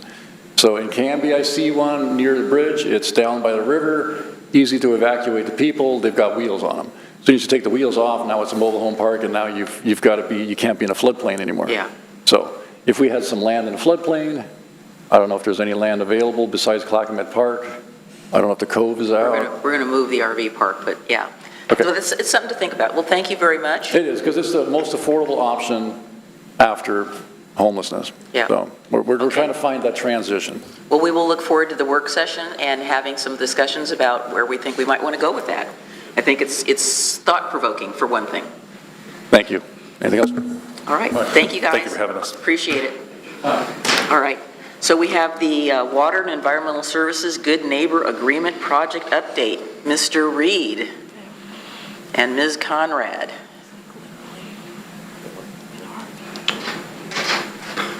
And congratulations on getting the boot off. Thank you.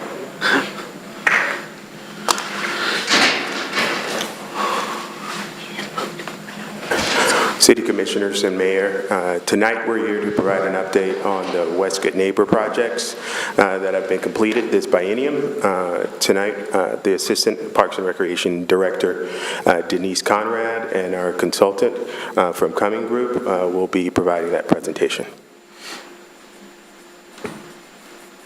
Good evening, Mayor and Commissioners. I know I have to scoot forward because Yeah, my voice just move doesn't it carry. forward. I think you got a little more cord there. Okay. So we are here to provide the West Good Neighbor Agreement project update to you and the items that we have been accomplishing through the last biennium.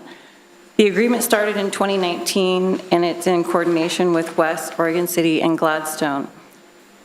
The funding distribution is split based on the number of EDUs or equivalent dwelling units, and we are give or take about $200,000. It's a 10-year agreement. We get the funds annually, and we have about 2 years to spend them. So the outcome of the partnership is to build greater community through strategically agreed upon projects that support our economy, ecology, and the community. And we have this area along our waterfront. It's kind of the river access area in front of West, down through the cove, then back along through Clackamas Park, Johnstorm, and Sportcraft. So that's our area of impact that we have been given. Can we have Mr. Wiley just go back to the picture and maybe use the... That doesn't show the whole thing. Maybe the hand to show...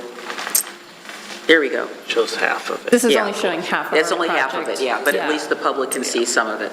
Correct. So we've partnered with Cumming Group. We have Lillian Dewey here, who's been our project manager and has been doing an excellent job with us, and we've appreciated her help. We went with a project management group because of our overwhelming amount of projects and understaffing at the time. We also have on virtual Jerry Mulrooney, who is our senior director for Cumming Group. And so if we have questions along the way, we can all answer questions. And I'm going to give it over to Lillian, and she's going to be doing the presentation for you tonight. Welcome. Thank you. My name is Lillian Dewey. I'm a project manager with the Cumming Group, working as a consultant for the City of Oregon City. Today, I'll be giving a brief overview of the project, walking through what the project schedule was, walking through the project financials, talking about an additional parallel parking addition that we are planning on pursuing, walking through some photos of before and after, and then I'll open up the floor to any questions and discussions. As an overview for the project, it's located just off of Exit 10. This is the River Access Trail Park where a lot of people come to go fishing, walking their dogs, riding bicycles. The first portion of the project was hazardous pruning. This was addressing a lot of the hazardous trees and limbs that were damaged during the ice storm in 2021, and it was also addressing removal of invasive species that have taken over the area. The second portion of this project was pedestrian path improvements. There was removal and replacement of the damaged pedestrian sidewalk panels, and the areas were regraded to meet ADA standards.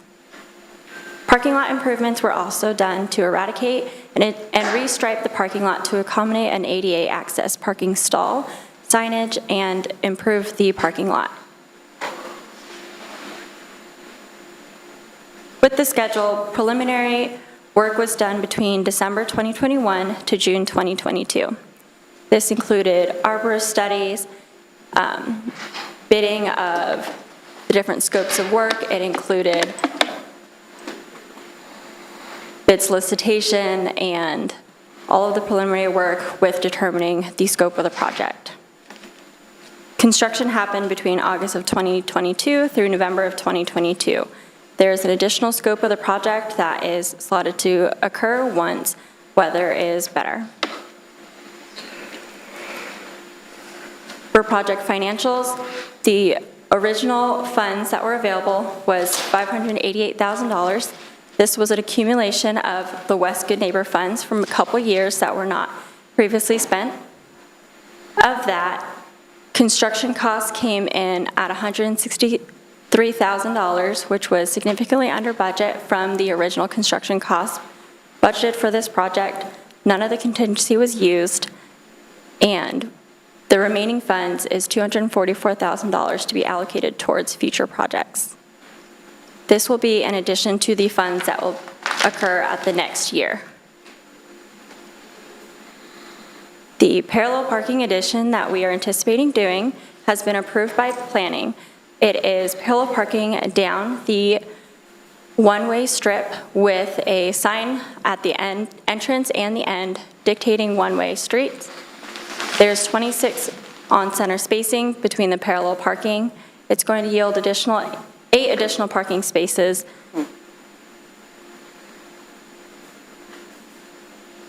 This is what the area looked like before. There were sidewalk panels that were cracked throughout. The parking stalls were narrow and did not accommodate standard-sized vehicles. Invasive species were taking over the area, and there were hazardous trees that were a danger to public safety. Afterwards, the panels have been regraded to make the area ADA accessible. Parking stalls have been increased. There's an ADA stall as well as motorcycle parking in the area. And the pathway was improved down towards what you referenced earlier as the Cove area.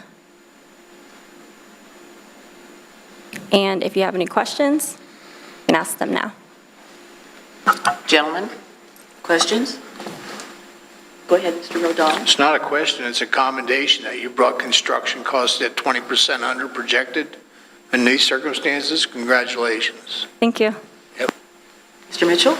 Yeah, just a quick question. You mentioned that there's still weather-dependent work to be done, right? Is Yes, that right? there's an addition of parallel parking that is going to be added. Currently, the public does parallel park along that strip. What we are planning on doing is adding parallel parking striping to mitigate how people are parking. Okay, so that's the only remaining work? Yes. Okay, thank you. Fantastic. And just so you know, this is a rolling fund, so those funds that are left over, every year we add to those funds, and so we are scoping out what we will be doing for the future bienniums for that agreement. Awesome. Thank you for the excellent report, and thank you for the work. Be fun to get down there again, and keep up the good work. Thank you. All right. All right, let's move on to our next agenda item, which is to adopt the consent agenda. So is there anything on here that we need to pull, or would we like to entertain a motion?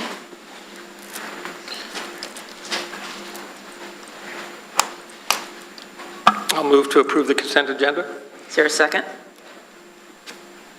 Second. It's been moved and seconded that we adopt the consent agenda as submitted. Please call the roll. Commissioner Rocky Smith, Aye. Commissioner Frank O'Donnell, Aye. Commissioner Mike Mitchell, Aye. Commissioner Adam Morrow, Aye. and Mayor Denise McGriff. Aye. Motion passes. Okay, we're on to number 8. We don't have any public hearings this evening. Okay, if I call for 5-minute break. Keep moving. All right, so we have some items under general business, and before we get to that, I should have added this at the beginning. At our joint meeting yesterday with the City of West Lynn, we talked about adding an item to discuss providing a letter of support for the request to the state legislature for mitigation costs for the water line. Since that's going to be fairly simple, do we want to take that right now and make a motion to that effect? It may behoove us to just give a brief summation of the why. The why, okay. As part of the I-205 project and the widening of the Abernathy Bridge, the current situation is that the City of West Lynn, which is a partner with us in the South Fork Water Board, South Fork Water District, we are joint partners, they will have to move their water line, which goes from our plant to them across and underneath the Abernathy Bridge. ODOT has told the City of West Lynn that because of the widening, they will have to move this water line. It is going to cost a considerable amount of money, which the City of West Lynn doesn't have, and at this point in time, the Oregon Department of Transportation has not stepped up to say, we will help you pay for the cost of moving. So the City of West Lynn is going to be going to the legislature. I believe newly elected Representative Jules Walters is going to be introducing a bill to try to get some support from the staff. This is a considerable expense. It is a main transmission line, and it's not easily moved. And it has to, and the existing line has at least 10 more years of life in it. So basically, the city of Westland is being forced to replace a line that has existing life, and our position is just simply a supporting position. It costs us nothing to support them, only in that they're being tasked with something they normally wouldn't have to spend money on.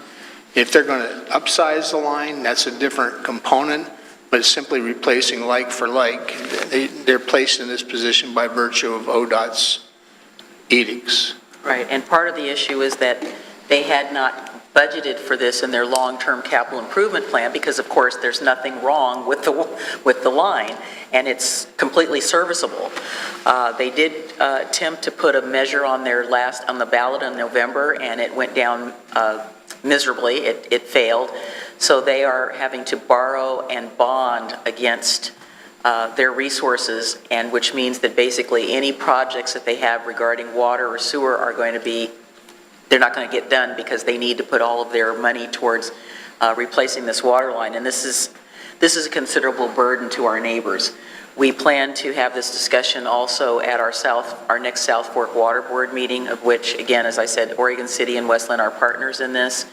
And we kind of felt a consensus. We didn't vote on it because it was a work session. We basically all felt that we need to provide support to our partner in this endeavor and do what we can to support them. So is there a motion? Is the motion to provide a letter of support for Yes. Westland's position in the replacement and funding of this Water line. Exactly. So I will go That's ahead the and motion. second that. Commissioner Rocky Smith? Aye. Commissioner Frank O'Donnell? Aye. Commissioner Mike Mitchell? Aye. Commissioner Adam Morrow? Aye. And Mayor Denise McGriff? Aye. Motion passes. And I know they'll appreciate it. I did have an opportunity to briefly discuss this with Commission Chair Smith today, and they will do what they can to provide some support as well. But our next step is to get the same sort of request from the South Fork Water Board and then ask our water consortium partners for the same thing. So let's move on with our next item, which is downtown parking strategy and parking study results discussion. And is that planning, or is that Public Works, or is it all of the above? And we have Rick Williams here and his staff. We have the wonderful Miss Christina Robertson Gardner here to give us an update on this. Well, I'm short. I need to. Yeah, you got to move the chairs around because Sorry. sometimes there's tall people, sometimes there's short people. All right. Thank you, Mayor McGriff and Commissioners. We are back to talk about the parking strategy update. The last time we presented to you was in June at a work session. We had not got a chance to speak with the McLaughlin Neighborhood Association and were able to finally coordinate a meeting at the November meeting. Hold on one second. And so, do we have... So our agenda this evening is to provide a quick recap of what is transportation demand management and the purpose of this parking strategy, which really is building from our initial parking study in 2009, I believe. Rick Williams and his team will provide an overview of the public outreach to date, both from the businesses list last spring and the McLaughlin Neighborhood Association this fall. They'll provide a quick summary of the findings from the report, but out of that report came a lot of recommendations, and so staff looked at the recommendations, and we really identified a couple that looked like there was some near-term work we could do, and so we've identified them in kind of two categories: support to proceed, which is direct staff to move forward and implement those, and we'll go over that list, and it was in your commission report. And then kind of the next level is support to investigate, which means staff has to do some additional public outreach and do a little additional analysis, and we'll come back to you with some of the options. So really it's a direction of what staff should be spending their time on in these initial near-term steps. And then we're available for any questions, and while staff provided what we thought were some recommended near-term steps, if there are items in the parking strategy report that you think need to be moved up and be looked at as more of a near-term strategy, kind of let us know either tonight or as we move forward, or if there are any of the items listed in this that you don't think are near-term strategy, let us know as well. So with that, I'm going to hand it over to Pete Collins and Rick Williams to provide a little bit of an overview, and they'll bring it back to me and we'll talk through some of those near-term steps. Thanks, Christina. Oops. Am I on? There we go. Thank you. I'm Pete Collins, and this is Rick Williams. And so we'll keep our presentation pretty short. I'm going to hit a lot of high-level notes. The project purpose overall was to update the 2016 data collection effort that we did in, as I mentioned, 2016, really looking at the downtown.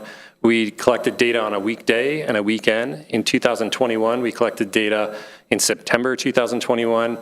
We collected all the on-street within a certain boundary of the downtown, as well as off-street occupancy, and then did a high-level assessment of the rates, the enforcement, and kind of looked at the user experience.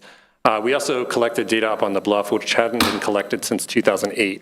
And we compared the weekday and weekend there, collecting data on the on-street as well as the off-street, and wrap those up, as you saw, in a number of recommendations. Which, I want to say at least 30 recommendations, which we categorized in near-term, mid-term, and long-term.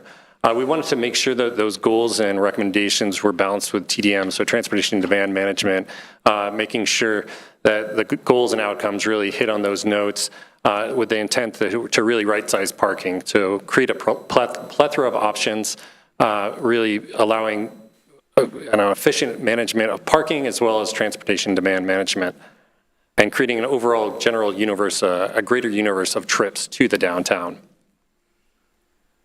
So our public outreach effort, we met with you in June 2022, did a work session reviewing a lot of the data, diving a little bit deeper, being plan recommendations.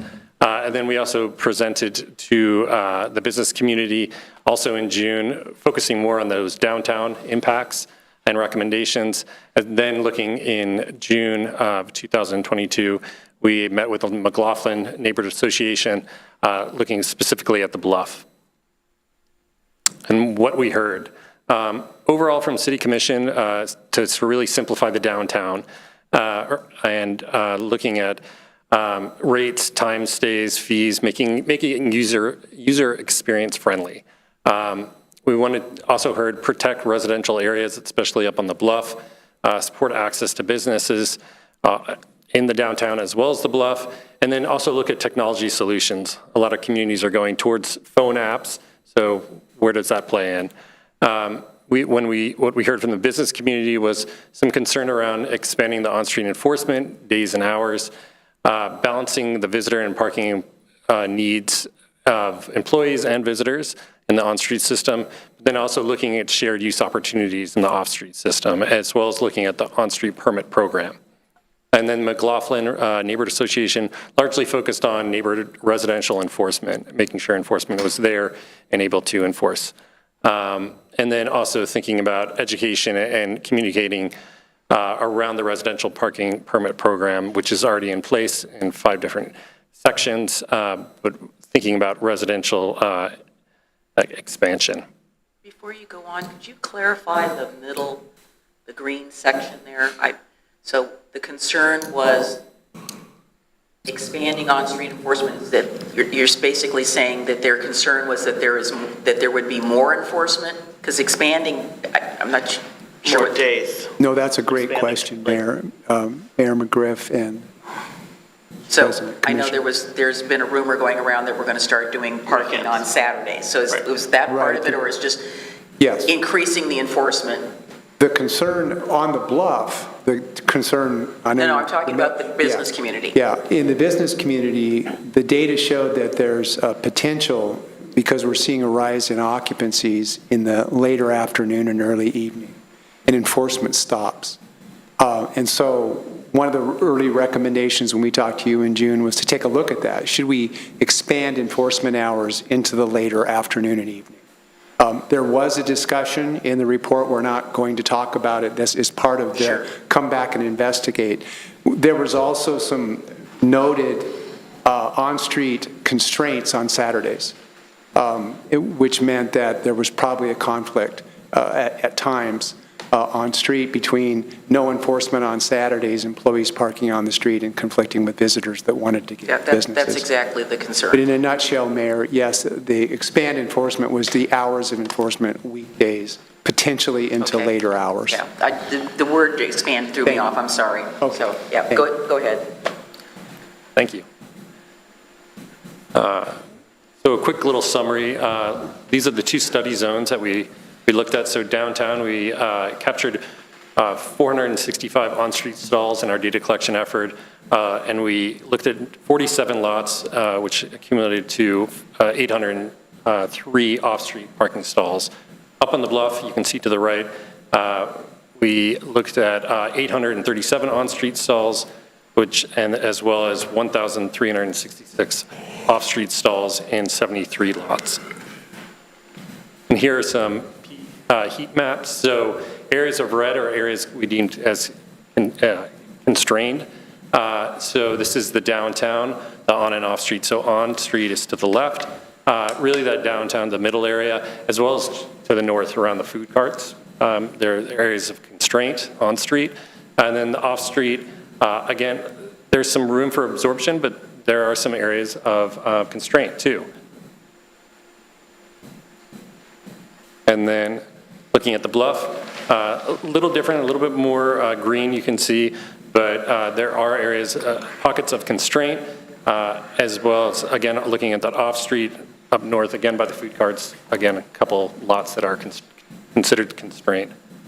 At this point, I think I'm going to hand it back to Christina. Okay.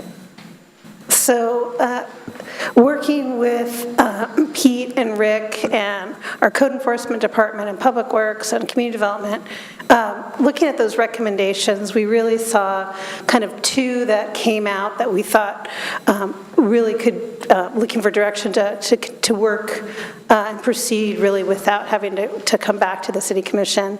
One is continue to promote the McLaughlin neighborhood parking program, and that's a voluntary parking program where if you are on a residentially zoned block in McLaughlin, you and your neighbors could come together and have a posted 2-hour limit on your street-facing part of your block, and then you would be allowed to have parking permits for all the vehicles that are registered to your residents. And so we do have about 5 locations within McLaughlin, like these little nodes, and those are our neighbors that came together and requested this. So we can continue the outreach and continue to explain that this is an option. Neighbors who are down by the food carts may want to take advantage of it. It doesn't stop it, but it does sign it for only 2 hours. So that does in some ways reduce maybe employee parking that may be there, or parking that may be there in front of your house all day long. The second is in our app that we've just moved forward with. There is an ability to have an additional hour be added on to your stay if you're downtown through the app. So it allows through the app to have an extra hour from let's say for example 2 to 3 hours, and I'll let Rick and his team present the details on that. But we thought those were 2 easy items we could move forward with now. The other section, which is support staff to investigate and return back to, is explore extending parking enforcement hours. So currently we are Monday through Friday 8 to 5. Some of those issues related to people parking right towards the end of the day and staying there all evening. And so having constrained areas, especially for restaurants. The other is, working to see is there a better place for employees to park that's safe and not too far away, but removes them from abutting businesses, so they are not taking up day-long spaces in front of businesses. So there are on and off-street options. So this would involve reaching out and looking at potential options we would come back to you with. And finally is standardization of fees and time limits. So there's some areas in the north end that don't have any time limits. So should we move forward to ensure that all of downtown has a time limit? And right now we have two different fee sections. We have 50 cents and $1, and it is sometimes confusing for people. So standardization of fees is another option. Of those two, moving forward with signing all in the north end or moving the fees, if you want to move any of those individually to proceed without coming back, we can look at that. Those kind of can happen independently if you want to. So I'm going to hand it back, but those are what we're looking for in a staff level. Or any of these something you're interested in having staff pursue? I'm going to pass it back. Okay, so we're going to walk through these sort of one by one. So this is support to proceed. So looking at the bluff, protect residential on-street parking. That was one thing that we did hear from the neighborhood association. So educate, promote, and expand if desired. And again, that's if the resident and the community would want to move forward in this, a residential parking permit program. As Christina mentioned, there are individual nodes. There are 5 different parking programs currently, but this would also be encouraging on-street and off-street shared use options, and then continue with enforcement efforts. Then if I may, what we learned talking with the Bluff Neighborhood Association is there's still not a lot of high understanding that, one, there already is an existing residential program, and that the areas that you see highlighted in blue are actually block faces that are zoned residential. So they also don't know where they could get a residential permit. So I think as a goal to proceed with this is really, we already have the program. We need to do a better job of letting people know that the program is there. Where they are, they can locate themselves and say, okay, now can I get a residential permit? So when we say expand permits on the bluff, it's really just communicating the option and the opportunity that the existing program already provides to a resident up on the bluff. I can't even tell you when the last time the department did any outreach and advertising about the program, because I still have my original residential permit that I have the sticker in my car, and like I said, I cannot remember. It was not promoted widely under the previous administration in code compliance. I think that there is a desire by the current staff to do more. We can put something in the Trail News, we can put it on our site. We've had a great deal of turnover in the neighborhood, so the people that have been there like me for a while, we know about it, we tell our neighbors, but we have people who are beyond our sphere that don't know anything about it. So I think that's reasonable. I know that I think I reported to you last time that my block face, we got everybody supporting putting a 2-hour limit on our street, because we have a lot of people who work for the county who park there, which is great, but 2 blocks away is parking. That's $50 a month, but that's not an option for these people. They don't want to do that. So it was rejected. We tried to get it in, so I will have to dig up that paperwork and probably resubmit it. But I think that's an easy, low-hanging fruit, whatever we're going to call it, if we can do that. I think the neighborhood association can get information out as well by other means. We do have a lot of parking lots in the commercial area towards High Street that are, as you know, are totally underutilized. I don't know what they're charging, and maybe that's part of the problem. But I think since we've been talking about burdens of programs by other agencies, the neighborhood, and I live there, so I see this on a regular basis. We don't want to become, our neighborhood does not want to become the parking lot for downtown. And we've been very clear, the board has been very clear about that.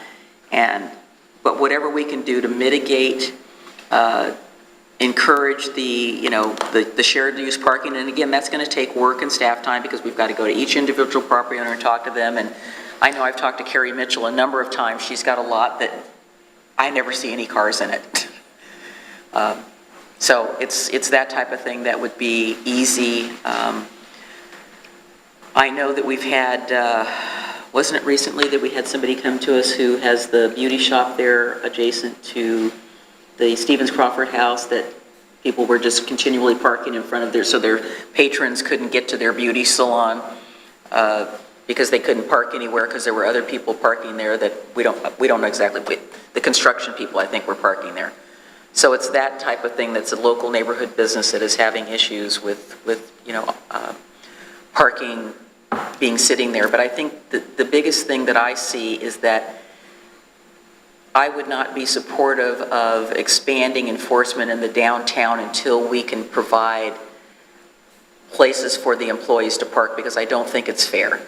If we don't have a solution to say, you can park here, but not on the street, doing the enforcement is going to have the complete opposite effect, and I believe it's going to backfire. So I know that we had suggested to you the last time that we look at making some of the lot spaces in our parking lot as, offer them to employees, and then maybe find other locations where we can direct employees, because as you mentioned, it is a problem on the weekends. I've heard my friends who are business owners saying, oh, it's great, it's the weekend, I can park right by my store. But then I said to them, well, then I can't get to your store because you're there. So, it's like, it's a vicious circle. Yeah, just to touch on enforcement, I think we would agree. I think that's why the expanding the enforcement numbers is to investigate. I think we have to have more conversations with businesses. We have to educate them on the data we have about existing lots and where pockets of underutilization are occurring.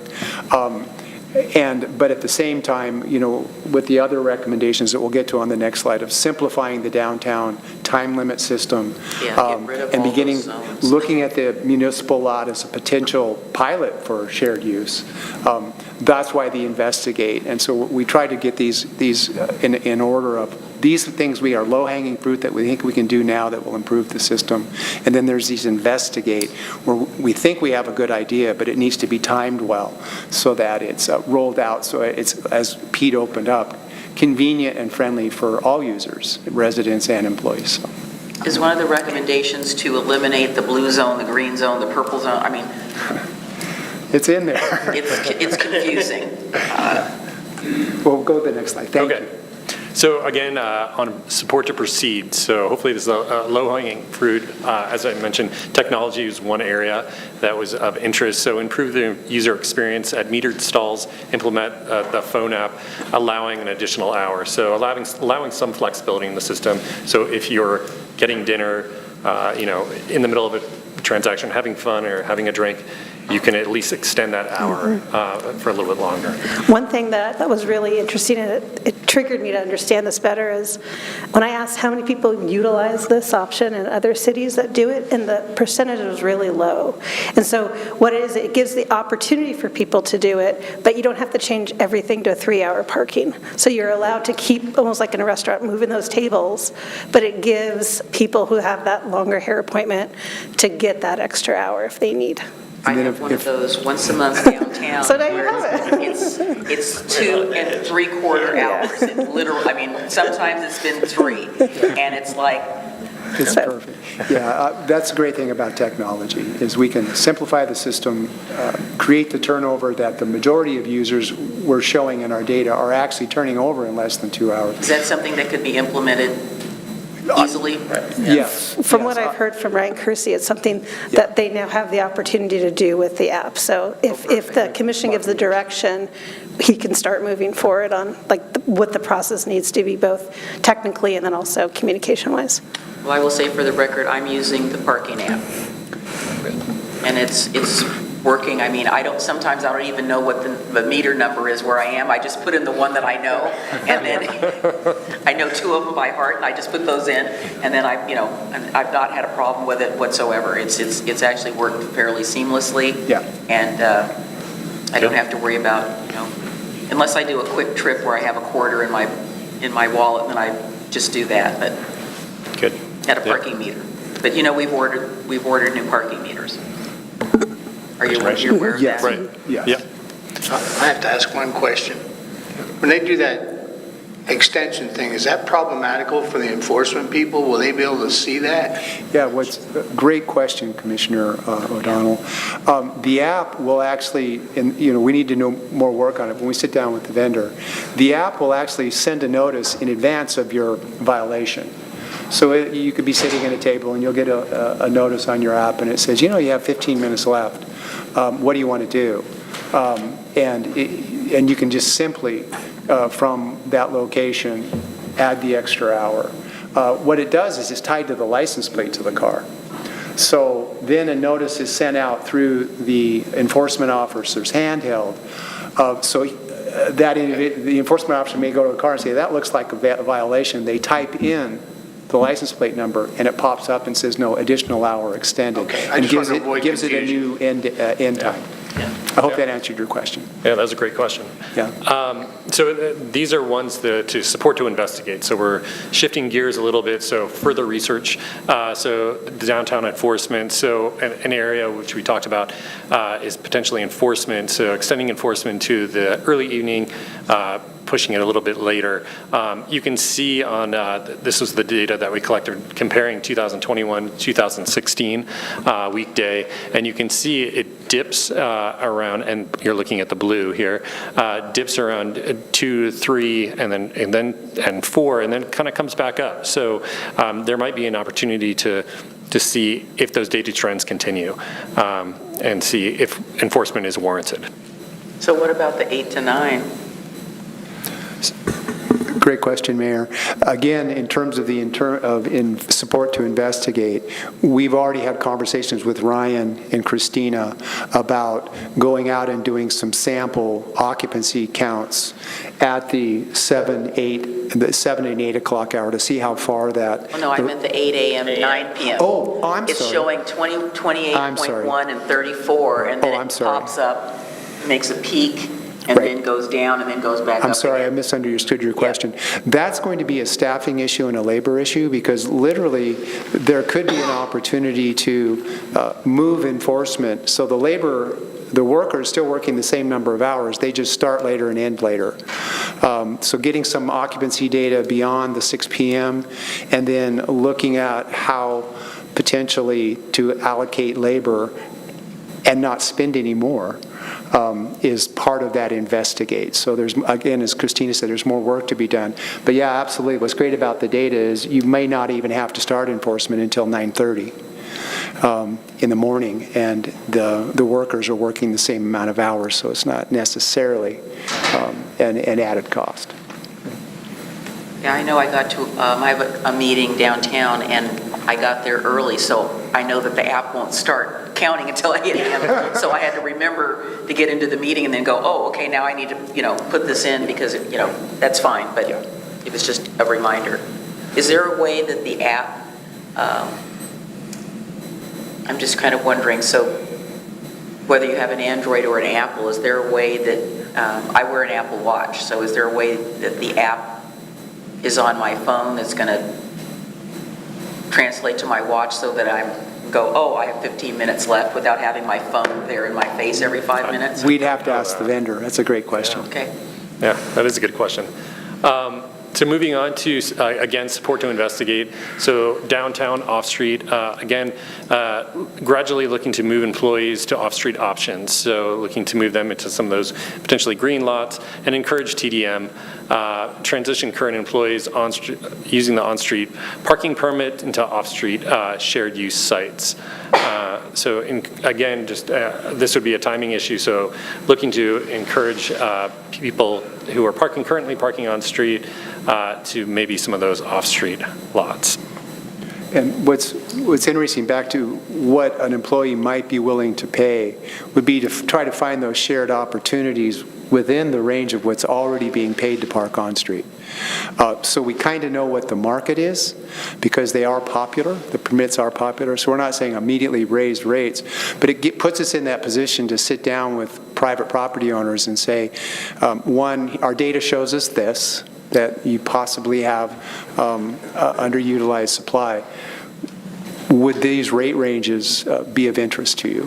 So I kind of hark back to your earlier question, Mayor, about, people, what are people willing to pay? We know people are paying this. So it's just finding those sites and the opportunities and beginning there. Thanks, Rick. Yeah, and then one last one, I believe. So again, support to investigate downtown on-street parking. So the goal to standardize, simplify the parking system, it's specifically the rates. So the image to the right there showcases the two different rate structures. So there's 50 cents an hour as well as $1 an hour. And so recommendation would be to investigate moving towards just simply $1 an hour. And then creating time limits for all north end commercial areas. So the map to the left there of the other one, where there are circles, show that there are 27 no-limit stalls. So there's in those two circles. So the idea is those no-limit stalls, if you can see in the table, have an average time stay of a little over 7 hours. So it's a long time. So compared to the overall number of stalls that we looked at the 465 in downtown, if you can see right above that, it's 2 hours and 2 minutes. So that's the average time stay, which is great. So that means that stall is turning over. The no-limit stalls are not turning over. So the idea would be to create a time limit and investigate that a little bit further. And the reason for the dollar, Mayor and Commissioners, is your downtown is very small in comparison to other cities we work in. And it's just too small to be so nuanced. And it goes back to that simplification. We also don't see a great deal of discrepancy between the number of parkers who pay 50 cents and the number of parkers who pay $1. I don't think people know the nuance. So again, and also by having a $1 rate, it's easier for the app because the app is not trying to figure out, oh, you're at a 50-cent stall versus a $1 stall. So when you're adding the additional hour, I know what to charge you. So it has a technology application to it to simplify. It also, we're not seeing the nuance carrying over into the user now. So let's make everything time limited and then look at a single rate and then a standard time stay, simple downtown, and then the ability to add hours. So that would be that recommendation. So we're recapping back to the recommendations. Brian Kersey was not able to be here this evening, so I am going to put a plug in for something that he wanted to pass on. He's working on programming the new meters and the app, and he did ask if this was something you were interested in moving forward to proceed. It does help him because he only has to program it once rather than twice. If it's something that you still need to think about and look over, that's fine, but he wanted to let you know that he was excited to do it once, not twice, if you don't feel you need to have additional conversations about that. But if you need to, that's fine too. So I'll take off my Ryan Kersey hat on that. Program the extra hour into the app. The extra hour, yeah. Oh, this was going from 50 cents to $1 for everywhere. Yeah, I'm supportive of that. I think having two different fees doesn't make sense. Okay. So would it be worth it to just go down the list to get commission direction and available to answer any questions? Let's just go one by one. Question real quick? Yeah. Yes. Before you start. So one of the things from the prior conversation that we had talked about that I was hoping to discuss, we had the last time had talked about the on-street parking and how much of it there was. The on-street permit parking. We had talked about those rates that you had out there. We had identified that those were very low compared to what the private sector was charging for lots. Another thing that we've heard from past parking studies was that the city should not be undercutting or in competition with private lots, and that's what we've been doing for a long time. So did you guys talk about that, or I'm surprised to not see that in the short-term stuff, or do you have any input on? We've been kind of waiting to get some information to know, do we have too many permit lot spaces? There's a waiting list for those, and in spite of there being a waiting list, a lot of them are empty. They're not even utilized. So can you speak to some of those? Sure, I think that falls into the second category of the transition. So I think coming back and explaining what we've heard, the rates, what our rates are, and we may come back with a recommendation based on what we hear, what the market rate is for private lots. And if we're well under what private lots are, it means we can't compete. I mean, like, we can't ask an employee to pay triple if our rate is so much cheaper. So that, I think that's part of that conversation to report back to the commission, if that's helpful. Okay.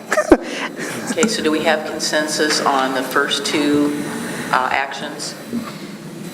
So promote residential parking program with, all options available, and at the metered stalls, add minutes to the phone app. So I think we can go there. Yes. Yeah. The first one, again, I've already made my comment. I don't think we need to be extending any parking enforcement hours until we can find a place for people to park so they have an option, because now we don't really have that kind of an option. But I do have a concern about the Saturdays and with employees. But if we can make options available for them, they will have a choice. And we can then say, okay, we've given you options. Please don't park with your own business. But about number 2, program the transition of current employee on-street parking to off-street.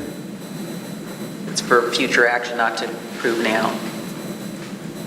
And then do we want to support the staff looking into standardization of fees and times? I personally find the zones completely confusing.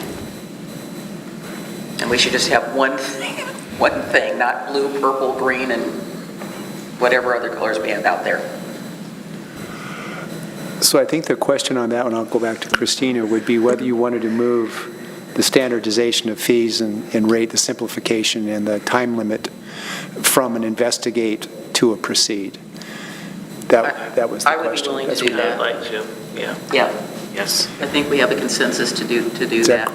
Okay, so I'm hearing to come back to you with more information about our outreach to employees and business owners and lot owners. I will talk to Chief Band and find out how we can integrate the parking permit response and how those all relate. And then it sounds like you don't want us to look at extending hours, but maybe in our report back about the employees, we can say, at this time, or when these start happening, we would recommend hours, like maybe give a recommendation as it relates to the employee outreach. I think so. Yeah, we need to have that happen before the other. And I think we'd also want to get some additional input based on, we're making this option available coupled with, I'm not saying we're going to support extending the parking enforcement hours, but it's something we need to have more information about. That's great direction, thank you. And I will let Ryan Kersey know he can start programming. That's right. Get his little fingers do the talking. All right. Thank you so much. Did you have one more thing? I just want to commend the professionals in front of us for recognizing and demonstrating how much a difference 6 or 7 years in a study related to traffic can have. So I appreciate having those numbers. Choices and options. And look forward to seeing you guys again to continue this conversation. Thank you very much. Yeah, thank you. Okay, thank you so much.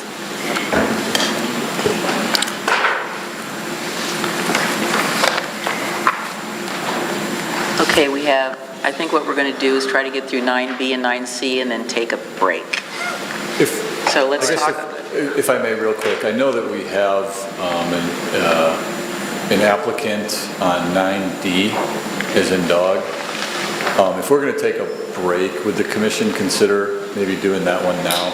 I mean, most of the rest of the stuff is more internal with our staff. He said 9D. D, yes. The cost sharing. Okay, well, let's go ahead and move that up then. Thank you. Yeah. 9D. D as in Denise. I need John for that one. We need John? We always need John.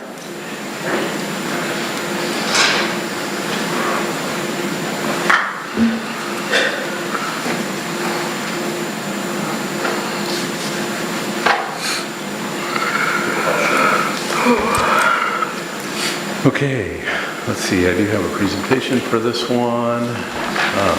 So go through that real quick. This is our 171-unit project that's going on, or this is a different project? Right, so no, this is, well, it's Maplelane. So if you're familiar with Maplelane, we've got a development that's under construction today and a development that's in the land use process right now. And so we've been working through that and working through a condition of approval that's been, thank you, it's been approved. And part of that is a developer agreement. So in the land use conditions, there was a requirement for a developer agreement to build intersection improvement project. In this case, it's a roundabout. So I just wanted to acknowledge you don't often see development agreements, but we have done a few of them lately. It's becoming more and more often that we've got a developer who's triggering a project that's more than what they are obligated to build through the land use requirements. So, but yet we still, as a city, want to see that project accomplished. So we put together what really represents a public-private partnership to build the infrastructure that's needed, that makes sense to be built at the time of the development.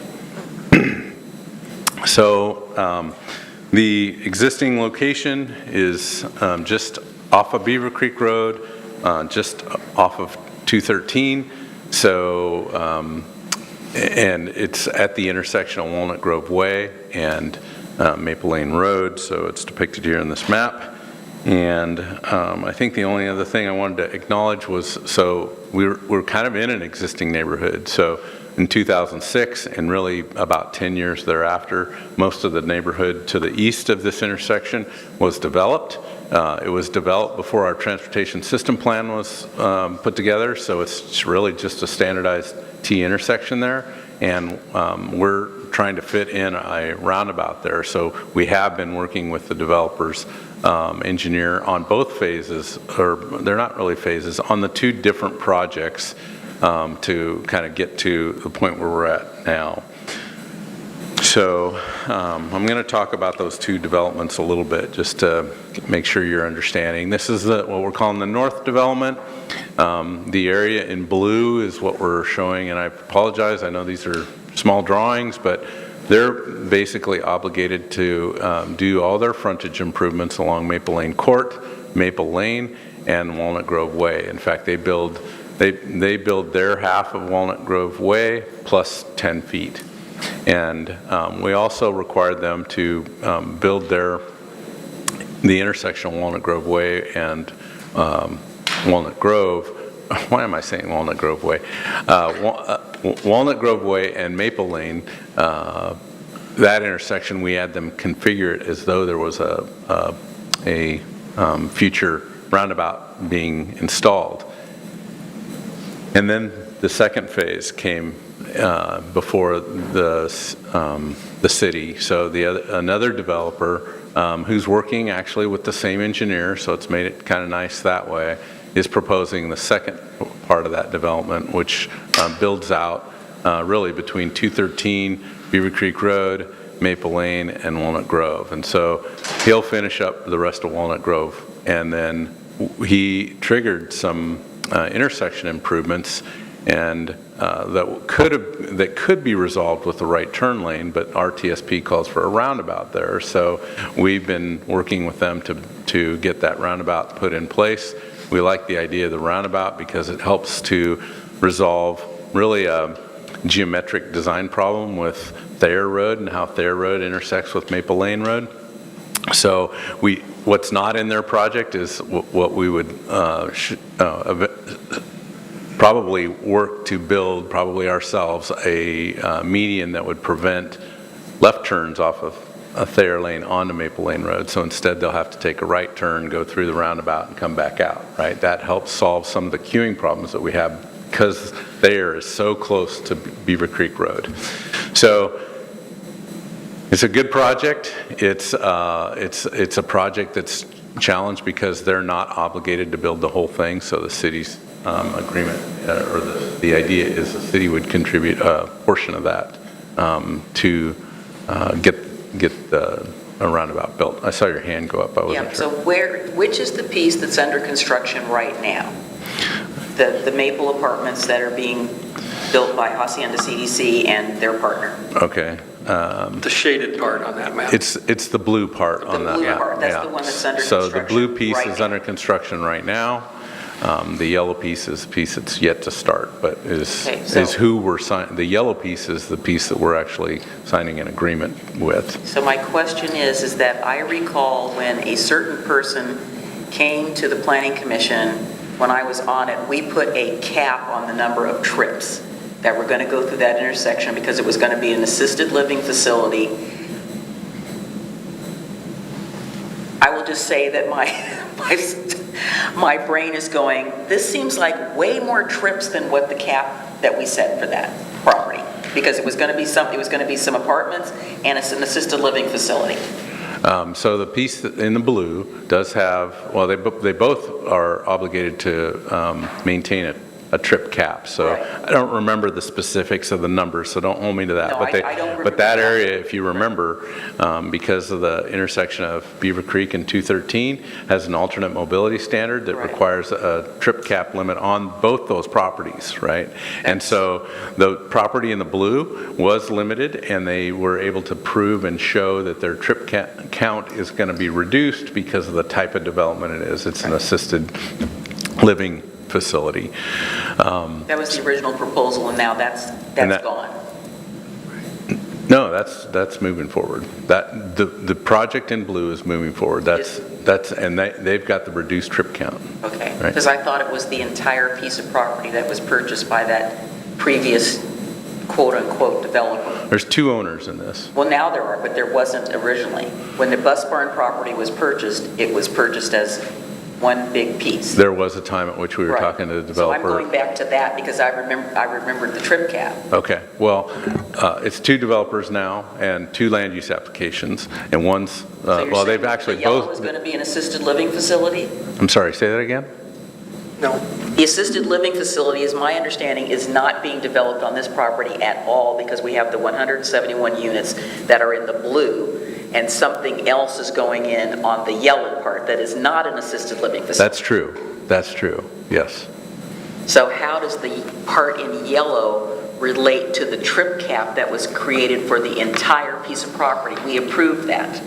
I guess they're both under the same, they're both okay, that's under what a we trip figured. cap. They're both under the same trip cap, okay. Yeah, so that trip cap hasn't changed. How that trip's split out, though, is different. That's not. And the trip, the property in blue, as my recollection, has got a less per unit trip count than the property in yellow. You answered the question. Okay. So the property, the south development is a 216 unit development project.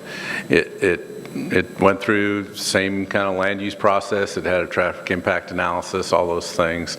And at the end of the day, they're going, that's not a senior housing, that's just housing, right? And they're generating, just for information, that we just did an update to their estimated SDCs, and for transportation, that's a $1.6 million payment that they provide to the city at time of building permit. So we've got a TSP recommended project. It's for a roundabout. We call it Transportation Project D38. Based on their traffic analysis and work we've done with them throughout the land use process, they're responsible for 24.5% of that roundabout. And so the city's responsible for the other 75.5% of that. And we've come to agreement with them that indicates that the city will pay no more than $749,999. So that's the way the agreement reads. And we think doing it now is a lot more cost effective for the city than to try to plug it in later. So where's the roundabout going to be? It's going to be at Walnut Grove Way and Maplelane. So this picture here depicts, if we don't sign an agreement with them, then their fallback position in their land use agreement would be to go ahead and put in a right turn lane. So we'd have to either come back later and develop that roundabout on our own, and we think that's not the right thing for the city to do. So, but this drawing depicts that they could do a left turn lane into the development, and a left turn lane on either direction of Walnut Grove. Instead, in this agreement and in the conditions of approval, they were obligated to work with the city to come to some form of agreement to build that entire roundabout with our payment. So this is the kind of the concept drawing for the roundabout. So it will be offset from the existing neighborhood and moved kind of closer to the two developments. It's aligned with the prior approval for the north development and the curb alignments that they had proposed and were approved to build on their development. They haven't started that improvement yet, and what I understand is the two owners are working together to make it one large intersection project as opposed to doing one corner and then coming back and doing everything else. So again, we think it's the right decision for the City Commission to get to. It moves forward a very important intersection improvement project that will really, I think, resolve or set us up for long-term resolution for some of the challenges we see at Beaver Creek and Maplelane. How does this affect so one of the things that we talked about when we talked some time ago about Beaver Creek Road and putting roundabouts in there, and we had a former elected person that was vehemently against that. We have this development on Walnut Grove Way where we've got houses that are right at that intersection. It's like, did we not anticipate that we needed some of that land for a roundabout instead of allowing those houses to be built right there? Not in 2006. Okay. That's what I was asking. Our transportation system plan was done in 2012, and so it's still going to work. In fact, I think we're going to have some nice planter strips along there, and we're going to be able to utilize that existing sidewalk. It just moves it, instead of kind of sharing all four quadrants, it kind of pushes it onto the new side. It'll definitely slow the traffic down there because people speed through there like crazy. Yeah, I think it's going to be it's one of it'll be the third roundabout that we have in the city, and I think it'll be a good one. Good. If I may just step in for a second, I just want to clarify that there is no assisted living in either the north or the south. The north piece is affordable housing, and the south piece is market rate, but there's no assisted living as part of this project. Is there going to be any affordable part of that development? Of the southern piece, not that I'm aware of. I think it's all market rate, but the northern piece is the affordable housing. We need to get something in place in the future that when we're building these, that we have some affordable components in these developments, because the market rate is, I said, I just got a call from somebody that told me about what their new rent is at the Cove, and my brain just exploded. So, did you still have a question, Mr. O'Donnell? I was actually going to defer to Commissioner Mitchell. He looked like he had something to say and probably has some background knowledge that I don't. Just on the trip crap situation. Trip had to happen, right? It's just hard to say 3 times. Yes, I can't even say it once. That trip cap came about because that original proposal did not comply with the zoning. So as a component of the conditions of approval for the variance to do the different things they wanted to do, they calculated what the trip number would have been with this kind of a development, and that became the trip cap. But this complies with the underlying zoning, so there's not a separate trip cap. No, I knew that. Okay, well, you asked about where the trip cap went. That's why the trip cap went away. Yeah. Okay. And then, but we had before I vote or comment on this, I think my legal understanding is correct, but I need to ask Mr. Kabizman. I don't think this rises to a conflict of interest, but I do live 3 blocks from this intersection, and the vast majority of the trips that my wife and I make going anywhere go through this intersection. I want that on the record. I want to make sure I'm okay to still vote. Always better to over-disclose than under-disclose. And the question is whether or not you would have a financial benefit or detriment from this development. And I guess if the roundabout is wildly successful and housing prices skyrocket, could be great. If, Well, I won't sit and burn gas trying to turn left. it seems rather attenuated. It doesn't sound like a conflict of interest, but again, better to over-disclose. I didn't think so, I just want to make sure. Thank you.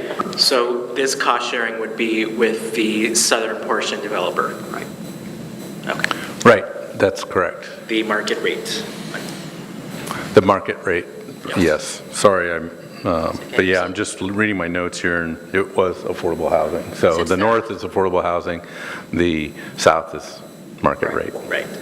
So there are unknown faces in the audience. I presume that you guys are here for that. Is there anything you want to add to this, or you want us just to get on with it? I think you could just nod. Yeah. Okay, you don't want to speak or anything. Okay, perfect. All right. Do we have a motion? I just would note that the percentage contribution was dictated by the number of trips to be generated. And I believe it's only a single lane roundabout, isn't it? That's correct. The report said it was a single lane roundabout. It is a single lane roundabout. So when the next construction occurs, will that be sufficient to handle the additional volume? There's a second piece of property to be developed. Do I understand that correctly? Yes, because this is a condition of the second piece. So it works for both people? Yes. Totality of the trips? Okay, it just seemed like, how do you come up with 24.5% based on trips? It's based on trips. All right, I got what I need. Okay, so we need a motion for option number 1, I hope, which is to authorize city manager to sign and enter into an agreement with, is it Fore Development for cost sharing and construction of a roundabout at Maplelane Road and Walnut Grove Way associated with the land use decision of GLU 22-00012. Move to approve. Second. All right, it's been moved and seconded. Commissioner Rocky Smith. Aye. Commissioner Frank O'Donnell. Aye. Commissioner Mike Mitchell. Aye. Commissioner Adam Morrow. Aye. Mayor Denise McGriff. Aye. Motion passes. I just hope I'm here long enough to see the one at Warner Milne, Lynn Avenue, Warner Parrott, and Leland Road. Central Point. Mr. Lewis, this may be our place to try out our new authority to set speed limits, because the speed limit by the time you hit Walnut Grove, if you're coming from Beaver Creek, is 40 miles an hour. And I don't think we want people accelerating to 40 miles an hour and hitting a roundabout. Yeah, typically signage for roundabouts, and we'll have to work through this with the details with the developer, but there's usually advisory signage speed changes for roundabouts. So yeah, you're right. We don't want them going through that at 40 miles an hour. Well, that is coming back to us about dealing with the authority, about our authority and talking about some of the streets. It's coming in the future. That is coming in the future. Yes. It's another Transportation Advisory Committee goal to work through that. Thank you. Excellent work. Thank you, gentlemen and ladies. We appreciate it. Welcome to the community. We look forward to seeing your project and cutting some ribbons. All right, let's move back to ballot measure explanatory statement authorizing dedication of Park Place Park. Thank you. So this is several months ago, it was brought before the commission.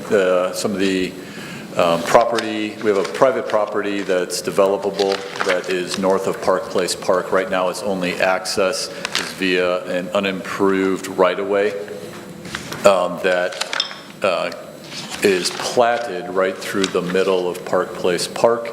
During those discussions, it was directed for staff to bring back a ballot measure for consideration on the May ballot that would implement the Park Place Park Master Plan that was adopted, that showed a new connection from Front Street over to the unimproved Hiram Avenue right-of-way along the northern boundary of Park Place Park. So what this ballot measure does, because this is a charter park, it does need to go to the voters in order to sell, lease, or otherwise transfer property from a charter park. So what we're proposing is a ballot measure that implements the Park Place Park Master Plan, providing this new potential street connection should the undeveloped private property that exists ever develop, relieving the need for some type of an access to that property to be provided through the middle of Park Place Park. I know the commission's aware of this issue. If you'd like me to explain more, I'm happy to. And I guess my goal would be, if there are questions, concerns, comments, or edits, I've provided the caption question summary for the proposed ballot measure as well as the explanatory statement. My intention is to bring this back via resolution at our February 1st commission meeting with any edits recommended by the commission. I think you're following up on the direction that we gave to move this forward, so that's where we are right now. I think there's some question I had about this. Was this one?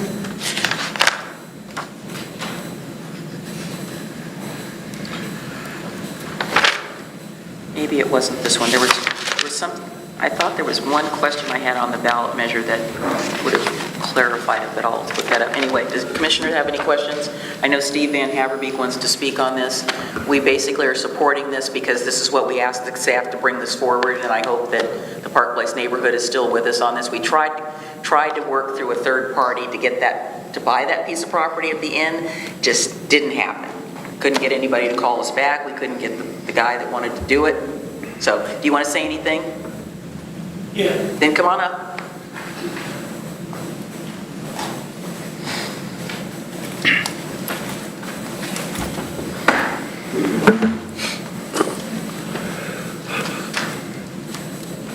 Okay, let's see if we can. My name is Steve Van Haverbeek. I live in Oregon City. I'm the chair of the Park Place neighborhood.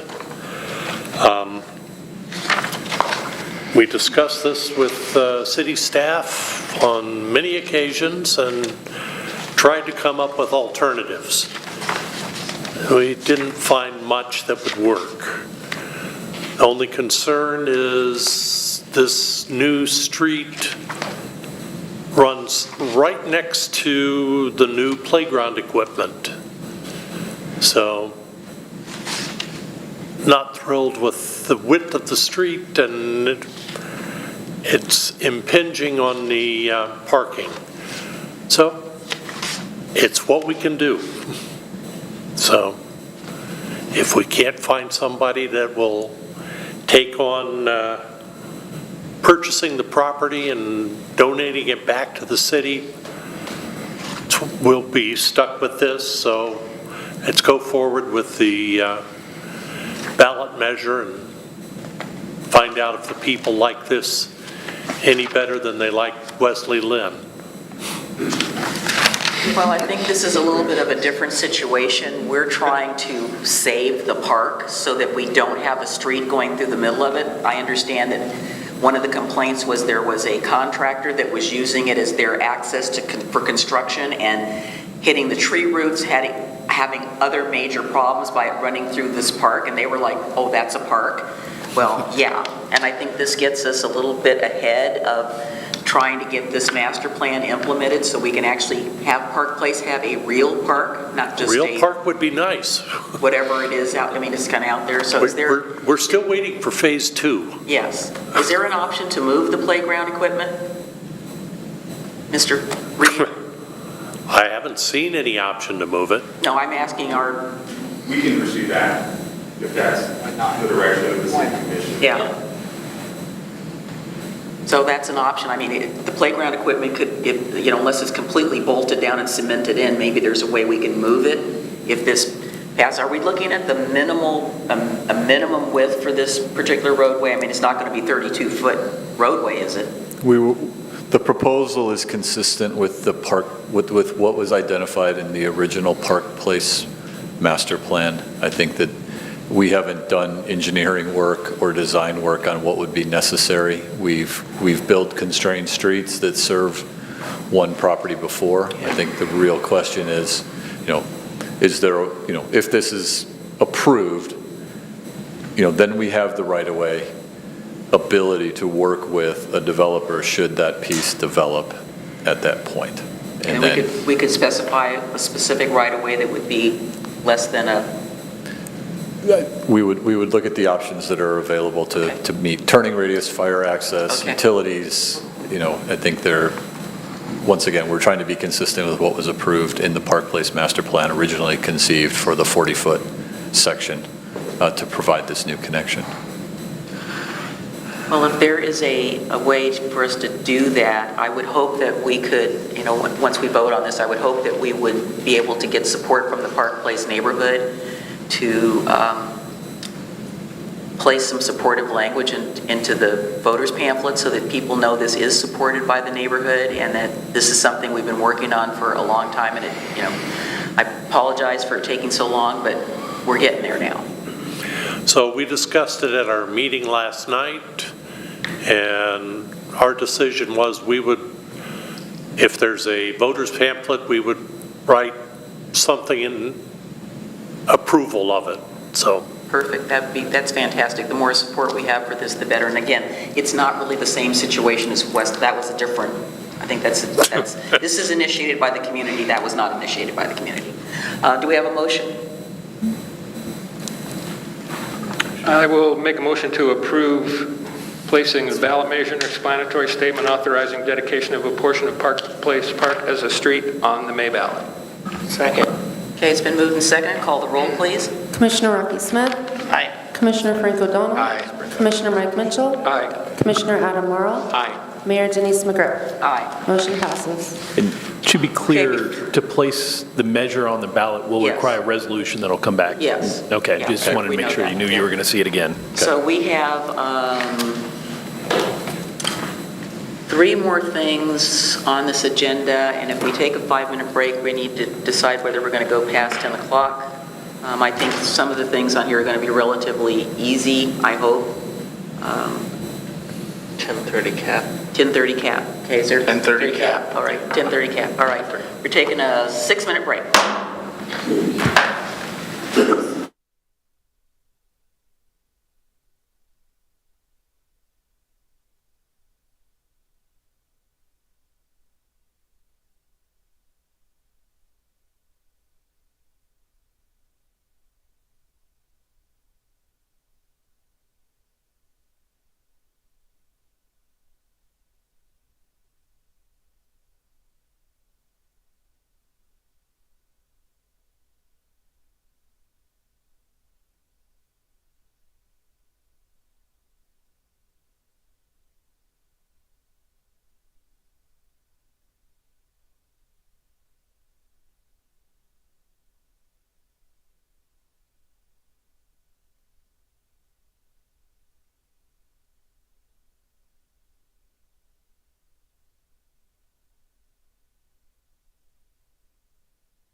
As they say in Latin, procedamus, let us proceed.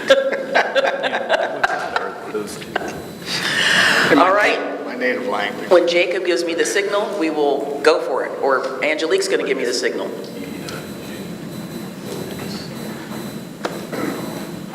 Uh-oh, she made a face. That's not good. I guess we're done. Everything else is approved. Good night, everybody. Thank you for coming. We really appreciate it. Take her. We're now calling the meeting back into session. Let's move to item number 9C, second reading of Ordinance 1010. This is the proposed second reading, approving the 11th Amendment to the Downtown North End Urban Renewal Plan. Be happy to answer any questions. The first reading, I'd like to make a motion. I move to approve the second reading of ordinance number 22-1010, approving the 11th Amendment to the Downtown/North End Urban Renewal Plan. Second. Roll call, please. Commissioner. Wait, we gotta read it. Ordinance number 22-1010, an ordinance of Bill. an ordinance of the City of Oregon City approving the 11th Amendment to the Downtown North End Urban Renewal Plan and directing that notice of approval be published. Commissioner Rocky Smith. Aye. Commissioner Frank O'Donnell. Aye. Commissioner Mike Mitchell. Aye.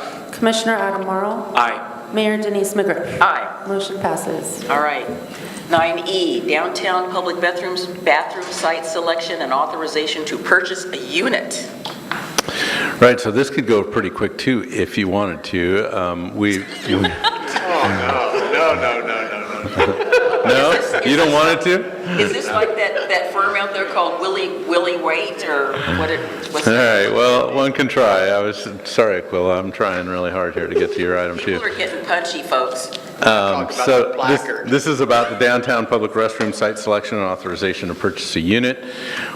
Staff's been through a variety of work that we probably would like to bring to you in a work session, but your work session agenda is pretty stacked up, and we're trying to get to a decision. So we're going to go through the different types that we've been considering, the different locations that we've been considering, what outreach we've done, and a recommendation for you. So types of, thank you. I can remember. Always the technical stuff, isn't it? There you go. So, with the options in the downtown area, we felt pretty limited to something that was, manufactured, especially with some of the concerns that we've heard about vandalism and those kind of things. So we really kind of narrowed our search pretty quickly to 3 different types, and really they're, as shown here, the Portland Loo, which I'm kind of under the impression you folks have at least seen. The X-Loo and the Urban Blue, which are other packaged kind of restrooms. And so we have narrowed it to these options because we didn't really think there was a kind of a custom build option that would work if we had a nice bigger piece of property to work on, and maybe even a public-private partnership again with another development project, but at this point we don't know of that kind of a scenario. So we're trying to fit these into a public space that exists today. And so these are the things that we started to look at. And the Portland Loo is, the X-Loo and the Urban Loo have kind of a self-cleaning option, which is kind of interesting, right? And I put that in quotes because self-cleaning isn't exactly self-cleaning, but it does have kind of a spray down system and a drying system, if you will. So there is that. So you mean if like water squirts down, cleans everything up, and then a big, like in a car wash? Yeah, kind of like a car wash. Yeah, exactly. So not like the Like a deluxe self-cleaning cat kitty box. What? A deluxe cat box. A deluxe Okay. It's also got, as you can imagine, with those kinds of features, just a lot of maintenance involved in keeping those facilities up and working, right? So air blowers, imagine kind of a vacuum blower, spray down system, all those kind of things.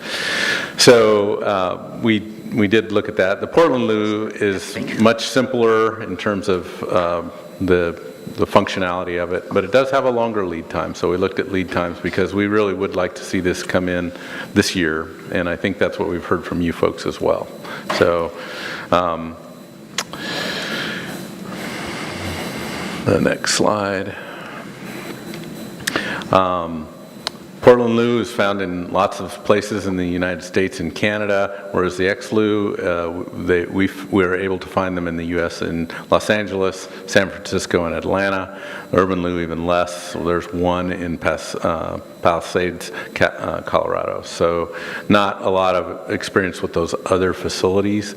And so again, we think the Portland Loo is the right direction to go. I also kind of think it looks like the elevator a little bit.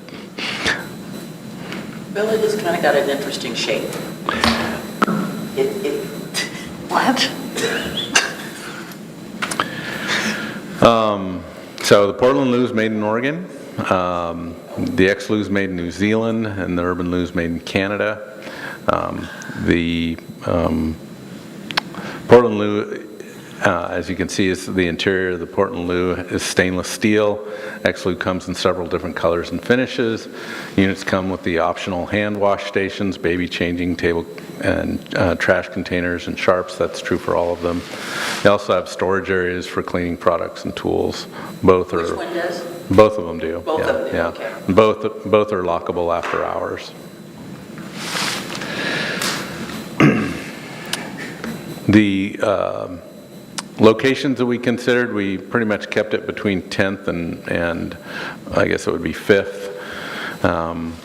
And we tried to look at this from, someone who uses the area quite a bit. So internally, staff talked about this quite a bit. And then we had some outreach, which I'll talk about next. But I'll go through these in detail. But for the most part, the two locations on either end, one's at 6th and Main and the other one's at 9th and Main, we pretty quickly eliminated just because they were in pretty close proximity to vehicles, and there wasn't a lot of room for both pedestrian, bathroom, and vehicles. So we quickly eliminated those. We also heard pretty loud and clear from ODOT that they weren't excited about the locations, well, they wouldn't allow in their right-of-way the two locations on either side of the bridge on 7th Street, which is something we kind of looked at. And well, that wouldn't even make any sense because it would conflict with the historic resource. I mean, I can't even. True. That's even another reason to throw it out. It's just the elevator too. So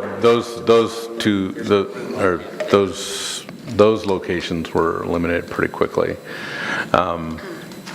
The Liberty Plaza was also something that's been discussed from time to time. I think the county, for one, was not, there's too much question about what might happen with that particular property, and so they weren't interested in really talking about a public bathroom on that piece of property right now. They promised us that piece of property, so. Well, and I guess from a user's perspective, or somebody who's been down there during several events, these aren't small facilities, and that site is. No, they're. This unit? Yeah. This unit is 6 feet by 9 feet, correct? I looked at the footprint, yeah, it's 6 by 9. Yeah, I would have to go back and look at the drawings. I'd say that's pretty small. It's small in the sense that it's, that footprint may be small, but I mean, it's tall. It's taller than you might imagine.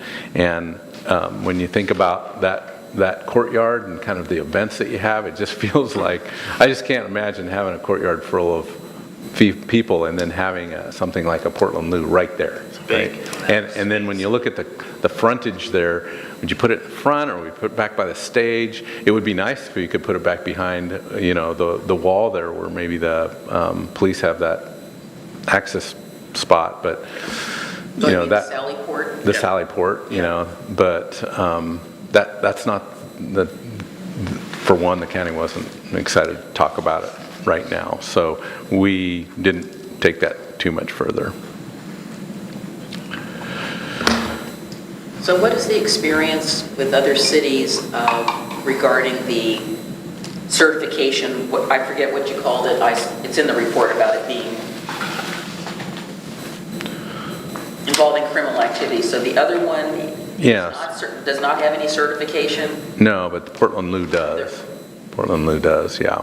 So it's definitely a facility that, for one, you don't feel comfortable staying there, really. It's not like the other two units had a lot more, you can lock yourself in, you can stay there, you can put a timer on that lock, but it's still, you're kind of hidden from any kind of public view, whereas the Portland Lou is, open on top and bottom, so, both shelter and visibility is, it would make someone less comfortable wanting to hang out there for a period of time. I can't even imagine the time lock and all of a sudden it just pops up and it's somebody's in there. Oh my God. Yeah. Yeah, what I meant to say was the crime prevention through environmental design, the CPTED certified, but the other one is not. Right. The other one is not. So again, we looked at 7th and Main on either side of the bridge. I mentioned that one, but both the utilities, the historic landmark, and ODOT wouldn't allow that, so we didn't spend too much more time on that.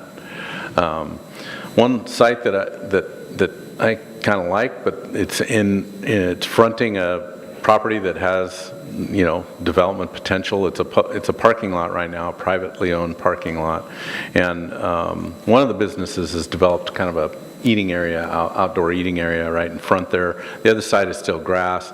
I like the idea of trying to get it set on that upper plateau kind of level with the sidewalk, but again, that's on private property, so we would probably have to go through either a condemnation process or a property acquisition process, and the property owner is just already kind of dealing with some issues between them and a neighbor in terms of access to that particular piece of property. So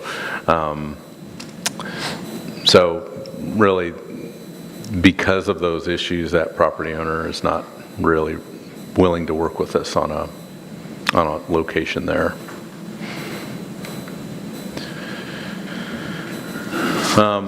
So the base of the elevator, or the entrance to the elevator on Main Street and Railroad Avenue, has been long time considered a location for further review, and the utilities work out well there. The water and the sewer are close. We do think occupying what's currently a parking stall that's kind of offset from the elevator, stands back from the elevator entrance, but would still be an obvious location to somebody who was maybe visiting Oregon City. So we have spotted that location and consider that to be our preferred location, and so it's definitely the units intentionally positioned with the door open towards the elevator, with the exit to be more prominent for possible users, so entrance and exits are the same door, but it's prominently located there. This would also be a safer way to access the unit. If we rotate the unit towards northbound Railroad Avenue and the west side of the unit facing Railroad Avenue, we see some problems with that. But so rotation is something we would still work on, but we do think that this is a better location than any of the others that we looked at, and we think it's kind of prominently located between 10th and 5th. So where's the door again? I like the fact that you did overlay that. Where would the door be? Facing the car? So in the picture on the left-hand side of the screen, it would be facing kind of the middle of the intersection. So we'd turn it kind of at an angle, and it would be facing out towards the middle of the intersection. Right there, it's a swing out. If you look at the schematic. This one? Oh, it swings out, okay. All right. And there's a baby changing station or something in there. That they can add to it, yeah. No, it's part of the... It's also got, there's a hand washing station that goes on the outside of this thing, so. The hand washing station's on the outside? Yeah.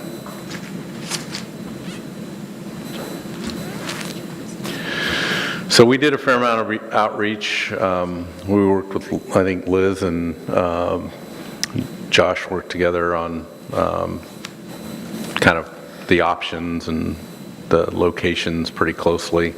We worked with the police department, fire department, James with the economic development, tourism, parks department. So all these groups we kind of worked through to try to get to an analysis of where we thought that the community, where this bathroom might best fit. So that's where we think we've got a good plan and what we're recommending. Let's see. So our recommendation is to purchase the Portland Loo that would be located at the elevator entrance tunnel. We've got unit costs shown here, but we think, we're well under the dollar amount that was allocated for this through the ARPA funding that the City Commission approved for this. We do recognize that a facility like this, what we've heard from other agencies, is it does require a fair amount of routine maintenance, especially during high use periods. So we've thrown a number at that.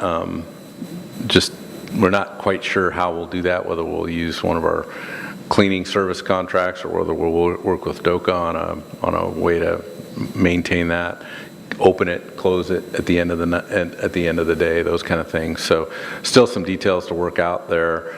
I don't know that we're asking anything more from the police department, but everybody I think we've talked to has recognized that it may be a place where those who need the bathroom frequent it as often as they can, and that may require additional police patrol. So just kind of recognizing that. But overall, the estimated cost of the items related to the units, $230,000, and we're assuming a couple visits so 2 hours per day at 300 days gets us to about $30,000. So we think that's a conservative estimate. Mr. Band, do you have anything you want to add to the staff report?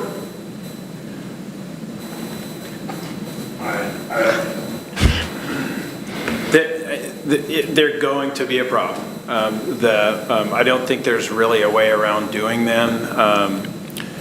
So it is going to be a thing.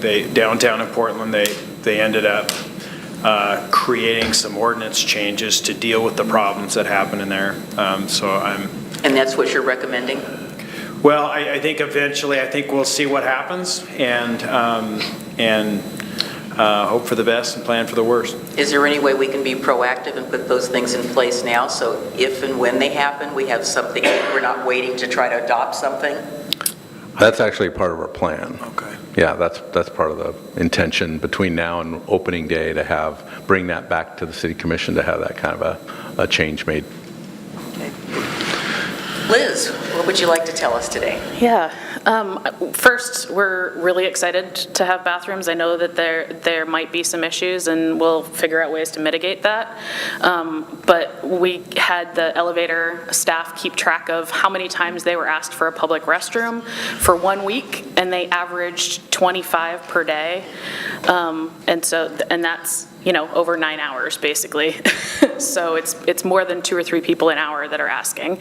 And especially with COVID, the only public restrooms were the courthouse and the city hall, and those were both closed for 2.5 years, right? So we had a real issue. So I think we're really supportive of having bathrooms downtown. I think we had, DOCA specifically was looking for this as a tourism asset, and so comfort was a major concern for us because you want your tourism, your people visiting the community to feel comfortable. So I think we kind of went the opposite suggestion. We were looking at the XLU. That was our suggestion. And when we asked all of the business stakeholder group and the property owners, that was their suggestion as well, just in terms of comfort, cleanliness, and aesthetics. I think that there might be, I don't know what the reasons that they went with the Portland Loo over the XL Loo, but that was our suggestion. So, and I think I haven't had a conversation with that property owner, but I do think that that would be the ideal location, right next to that Bistro Cubano. But the elevator is a good secondary location.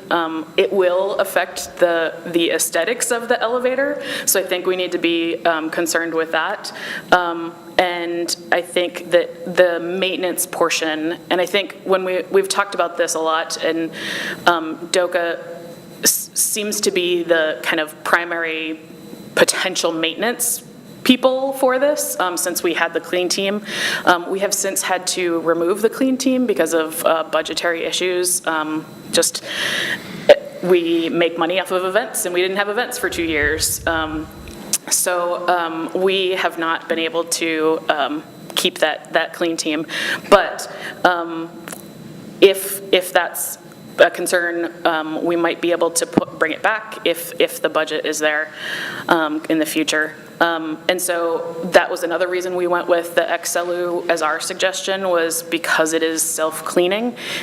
It's every 2 hours or every 20 uses. It kind of washes itself down. And so we can have a person check in on it every single day, but it doesn't have to be multiple times a day. The other thing that might be good for the elevator location is that we have a staff person there all the time, right? So we can have somebody checking in on it, and we can have people, telling our staff members to check in on it. So there's a lot of issues. I don't have any suggestions, but I am really excited for the potential for this as a tourism asset. I guess the other thing with regard to use or need for bathroom is we see a lot of problems in the elevator tunnel itself. Yeah. Using the bathroom. Right. I personally have had to pick stuff up. So.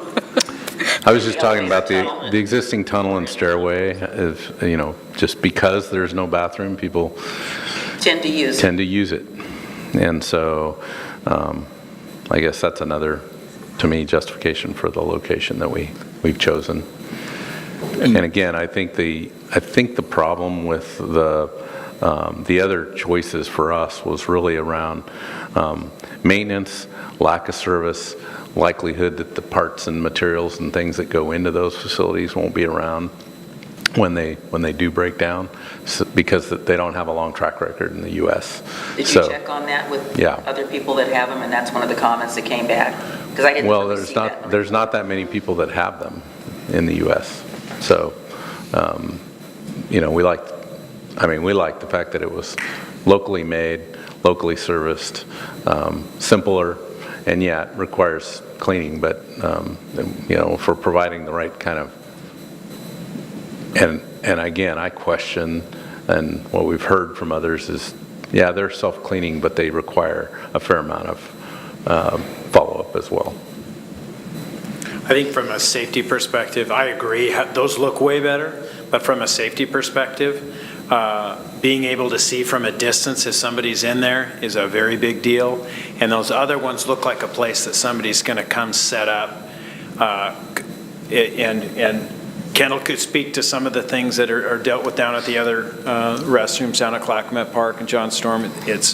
There's spaces that look like somebody's going to they defeat locks, lock themselves into these places, and it's the safety thing is my biggest thing, and the Portland option is clearly the safest, and that should be a big consideration considering where it's at. I think balancing a public amenity and privacy is always difficult. I'm going to echo what Chief Band said concerning defeating locks, locking themselves in. There's no visibility in. There's unbelievable destruction that we repair continuously in bathrooms that would be similar to the other models. It's not working. I understand the aesthetic component. Maybe there's something we can do with the wrap, the location, but I do agree with Chief Band concerning balancing providing an amenity with a public safety access component that we are struggling with. Mr. Smith. Well, there's a lot that's been said that I agree with. I really just so I don't have any input necessarily on the style or whatever. I have a couple questions though about the placement. I think in terms of the spaces that we looked at, this is the best space that we have at the moment, and I accept it. But aside from just purchasing the facility, there's gonna be other work here, and I'm assuming, well, I shouldn't assume, but I don't know how many parking spaces we're talking about, but looking at the elevator, there's the stop sign, whatever, there's no sidewalk on that side when you cross, so, would there be a pad essentially with a curb that sits on, and then with ballards that are similar to the other side of the street or something. And the reason I say that is if we just try to put that on that first parking spot, I mean, to me it's like it's going to be 2 parking spots or whatever, so that there's a pad enough there that bathroom sits aside enough that you might be able to crop it out of a photo if you're taking a picture of the elevator or whatever. Right. But that it's going to need more space than the way it's perceived in our mock-up. Yeah. Can we go back? How that looks, if I really would like to see more of how that looks officially and sits in that space and in its rotation in comparison to the elevator itself in real life, other than this mock-up that we have. So, but I think that's, it's doable, and I think it can be done in a certain way. But I can pull up that picture that you have. Yeah, I looked up a picture just to see the parking spaces there, so I could see kind of how, and that shows a little bit. Yeah, I'm also. It won't be on the street level. I'm assuming it's going to have to be brought. Well, it'll have to be ADA accessible, so it can't be brought up too much. But yeah, No, typically there's a level. Yep, there's like a landing, and I mean, it's level. That's another key element for that. You want it nice and level. But we'll go through a full design review and get it spotted in there. Get the rotation on it. I think we just kind of took the picture that they had and tried to set it in there. Yeah. I agree with you. The siting to me is critical, and I would ask that as part of the review that planning contact the State Historic Preservation Office. The elevator is also on the National Register, and I think I would recommend that you move it to the second closer to the second stall, so that it's not right there. I think I'm looking also at the view corridor and the photograph corridor. Now, a lot of people stand on 7th and they take it shooting up, but I know I've taken pictures because I was looking at the underneath, trying to show people about the horseshoe. I've taken pictures from that, and yeah, you can crop it out, but I think moving it away from the curvature of the entry is going to be more beneficial, and I think SHPO would be willing to sign off on something or say yes, they think that's okay, but where you have it, I mean, I know you just threw it in there, but I think we need to preserve the look of the elevator since it is our most visited site, it's historic, and the loo is important. I agree with you that that's probably the best location, but moving it, so you just have the white car, I would shift it over so it's partially in that section since you're going to use 2 spaces anyway. And I also like the idea of bollards. And since you're going to do electricity there, here's what I would like to suggest. And I thought about this yesterday when I was coming from Westland. I think that if we had lights on the top of, a light system on the top of the bollard where people kept hitting it, people would have seen it. So if we can do something where I saw them where I was recently, that they're bollards just like the ones we have, but that cap, there's a little band in there, there's a light in it.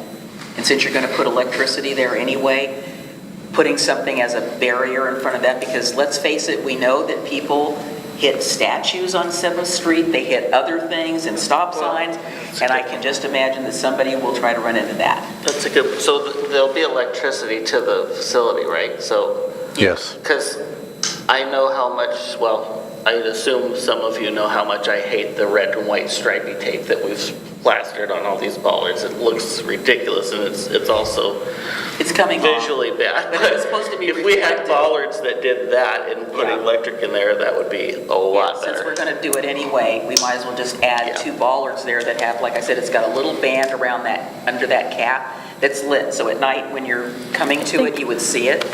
I hate to say it, but somebody will hit it, but at least they'll hit the bollard first. I know we had talked to about PGE potentially putting in more overhead lighting too on the, along Railroad that would potentially help with any issues that might happen at this location as well. Sooner. I'm saying when we're doing this, we might as well do it. So anyway, but thank you. But it might be good timing to force them to do it too.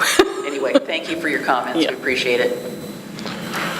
Okay, well, I think my recollection is, well, the ARPA funds for this were 400,000? Do you remember? Yeah, so we've probably got some budget to be able to make some of those kind of adjustments. Perfect.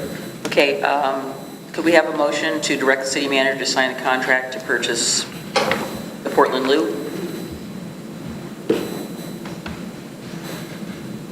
I can't make the motion, I can second it. I can say I'm not excited about it, but I think I thought when we first started talking about a downtown bathroom, we're going to get a real bathroom, maybe even a brick and mortar bathroom, and I think about all the tourist towns I visited, and they all had something like that.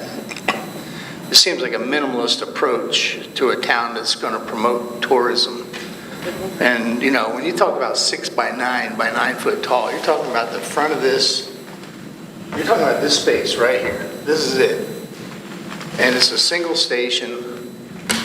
I'm not going to beat it to death. I just think it's a pretty minimalist approach. And, you know, some of the observations you made, if you're going to put it there, yeah, you need bollards. Am I excited about it as a solution?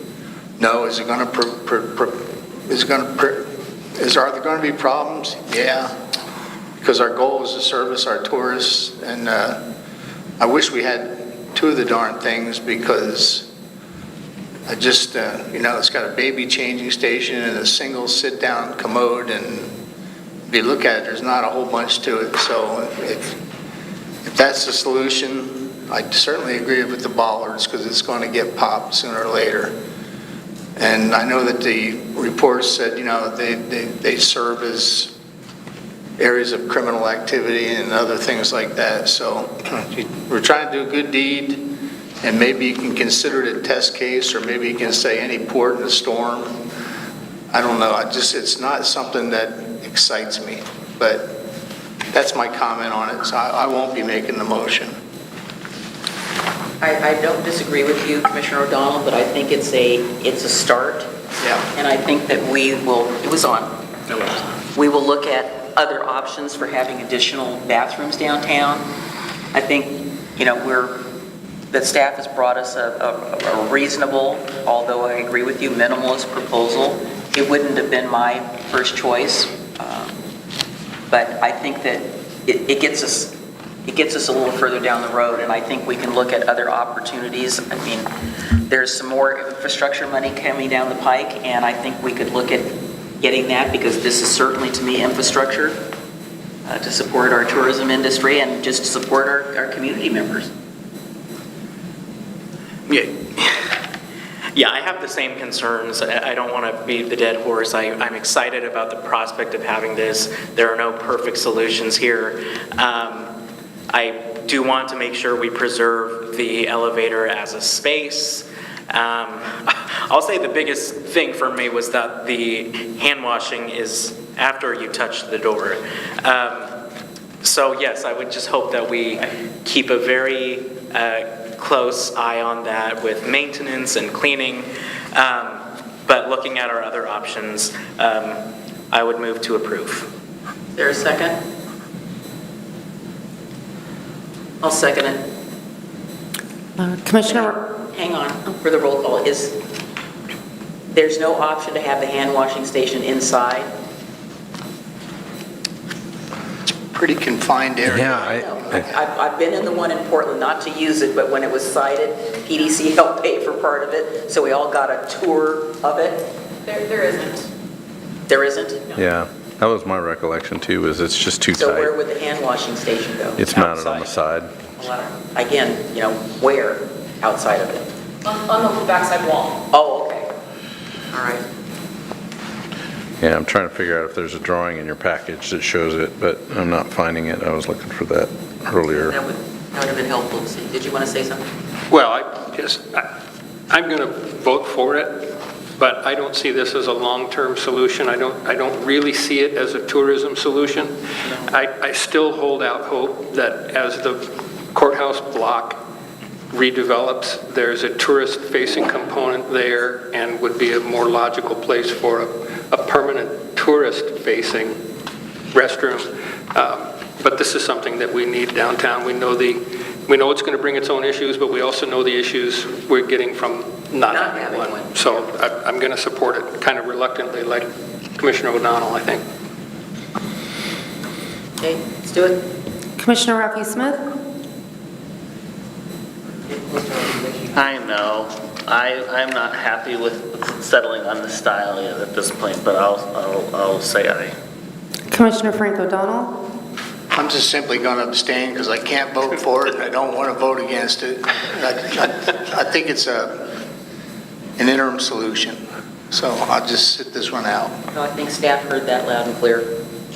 Commissioner Mike Mitchell? Aye. Commissioner Adam Morrow? Aye. Mayor Denise McGriff? Aye. Motion passes. Aye. All right. We are past our time that we said we were going to meet, so we still have tree code amendment and potential middle housing. Can we hold those over? Mr. Conkle?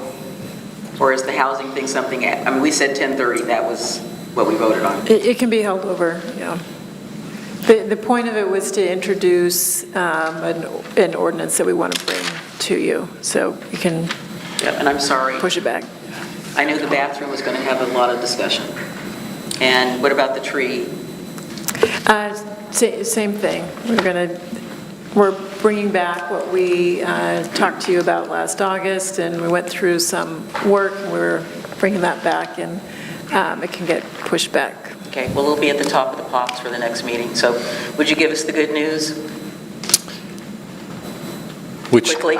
Which good news? Holcomb Boulevard, St. Francis School Grant Award. So yeah, John, you want to take this one? We applied for a grant for Safe Routes to School up in Park Place. So from Park Place School, continuing east to roughly Winston Drive. As you saw in the report, it's a little over a $2 million project. We received a grant for a little over $1.6 million. We'll be matching that with a little over $400,000 to complete that project. So very excited to do that project. 7-foot concrete sidewalks, 6-foot bike lanes, street lighting, rapid flashing beacon, pedestrian cross at Winston, dealing with some of the stormwater up there and a flashing school zone signage. So congratulations to John and his team for securing that funding. Yes, thank you, John and your team. And Park Place, this is the second thing for tonight for you. And if I could just real quick, I'd like to introduce our new IT director, Michael Dobai. Coming on down. So he started yesterday. He'll be located down at First Street, working with IT and GIS. Very. Say something because we are past our time. Well, I'm good. I just want to say I'm happy to be here. So it's good to meet you all, and please reach out if you have any questions. And you came from? A company called Flowers Foods. They are owners of Dave's Killer Bread, Nature's Own, Tasty Cake, Wonder Bread. They're in Thomasville, Georgia. So. All right, thank you. If you all are amenable to it, I will adjourn the meeting. Yes. Thank you. Thank you.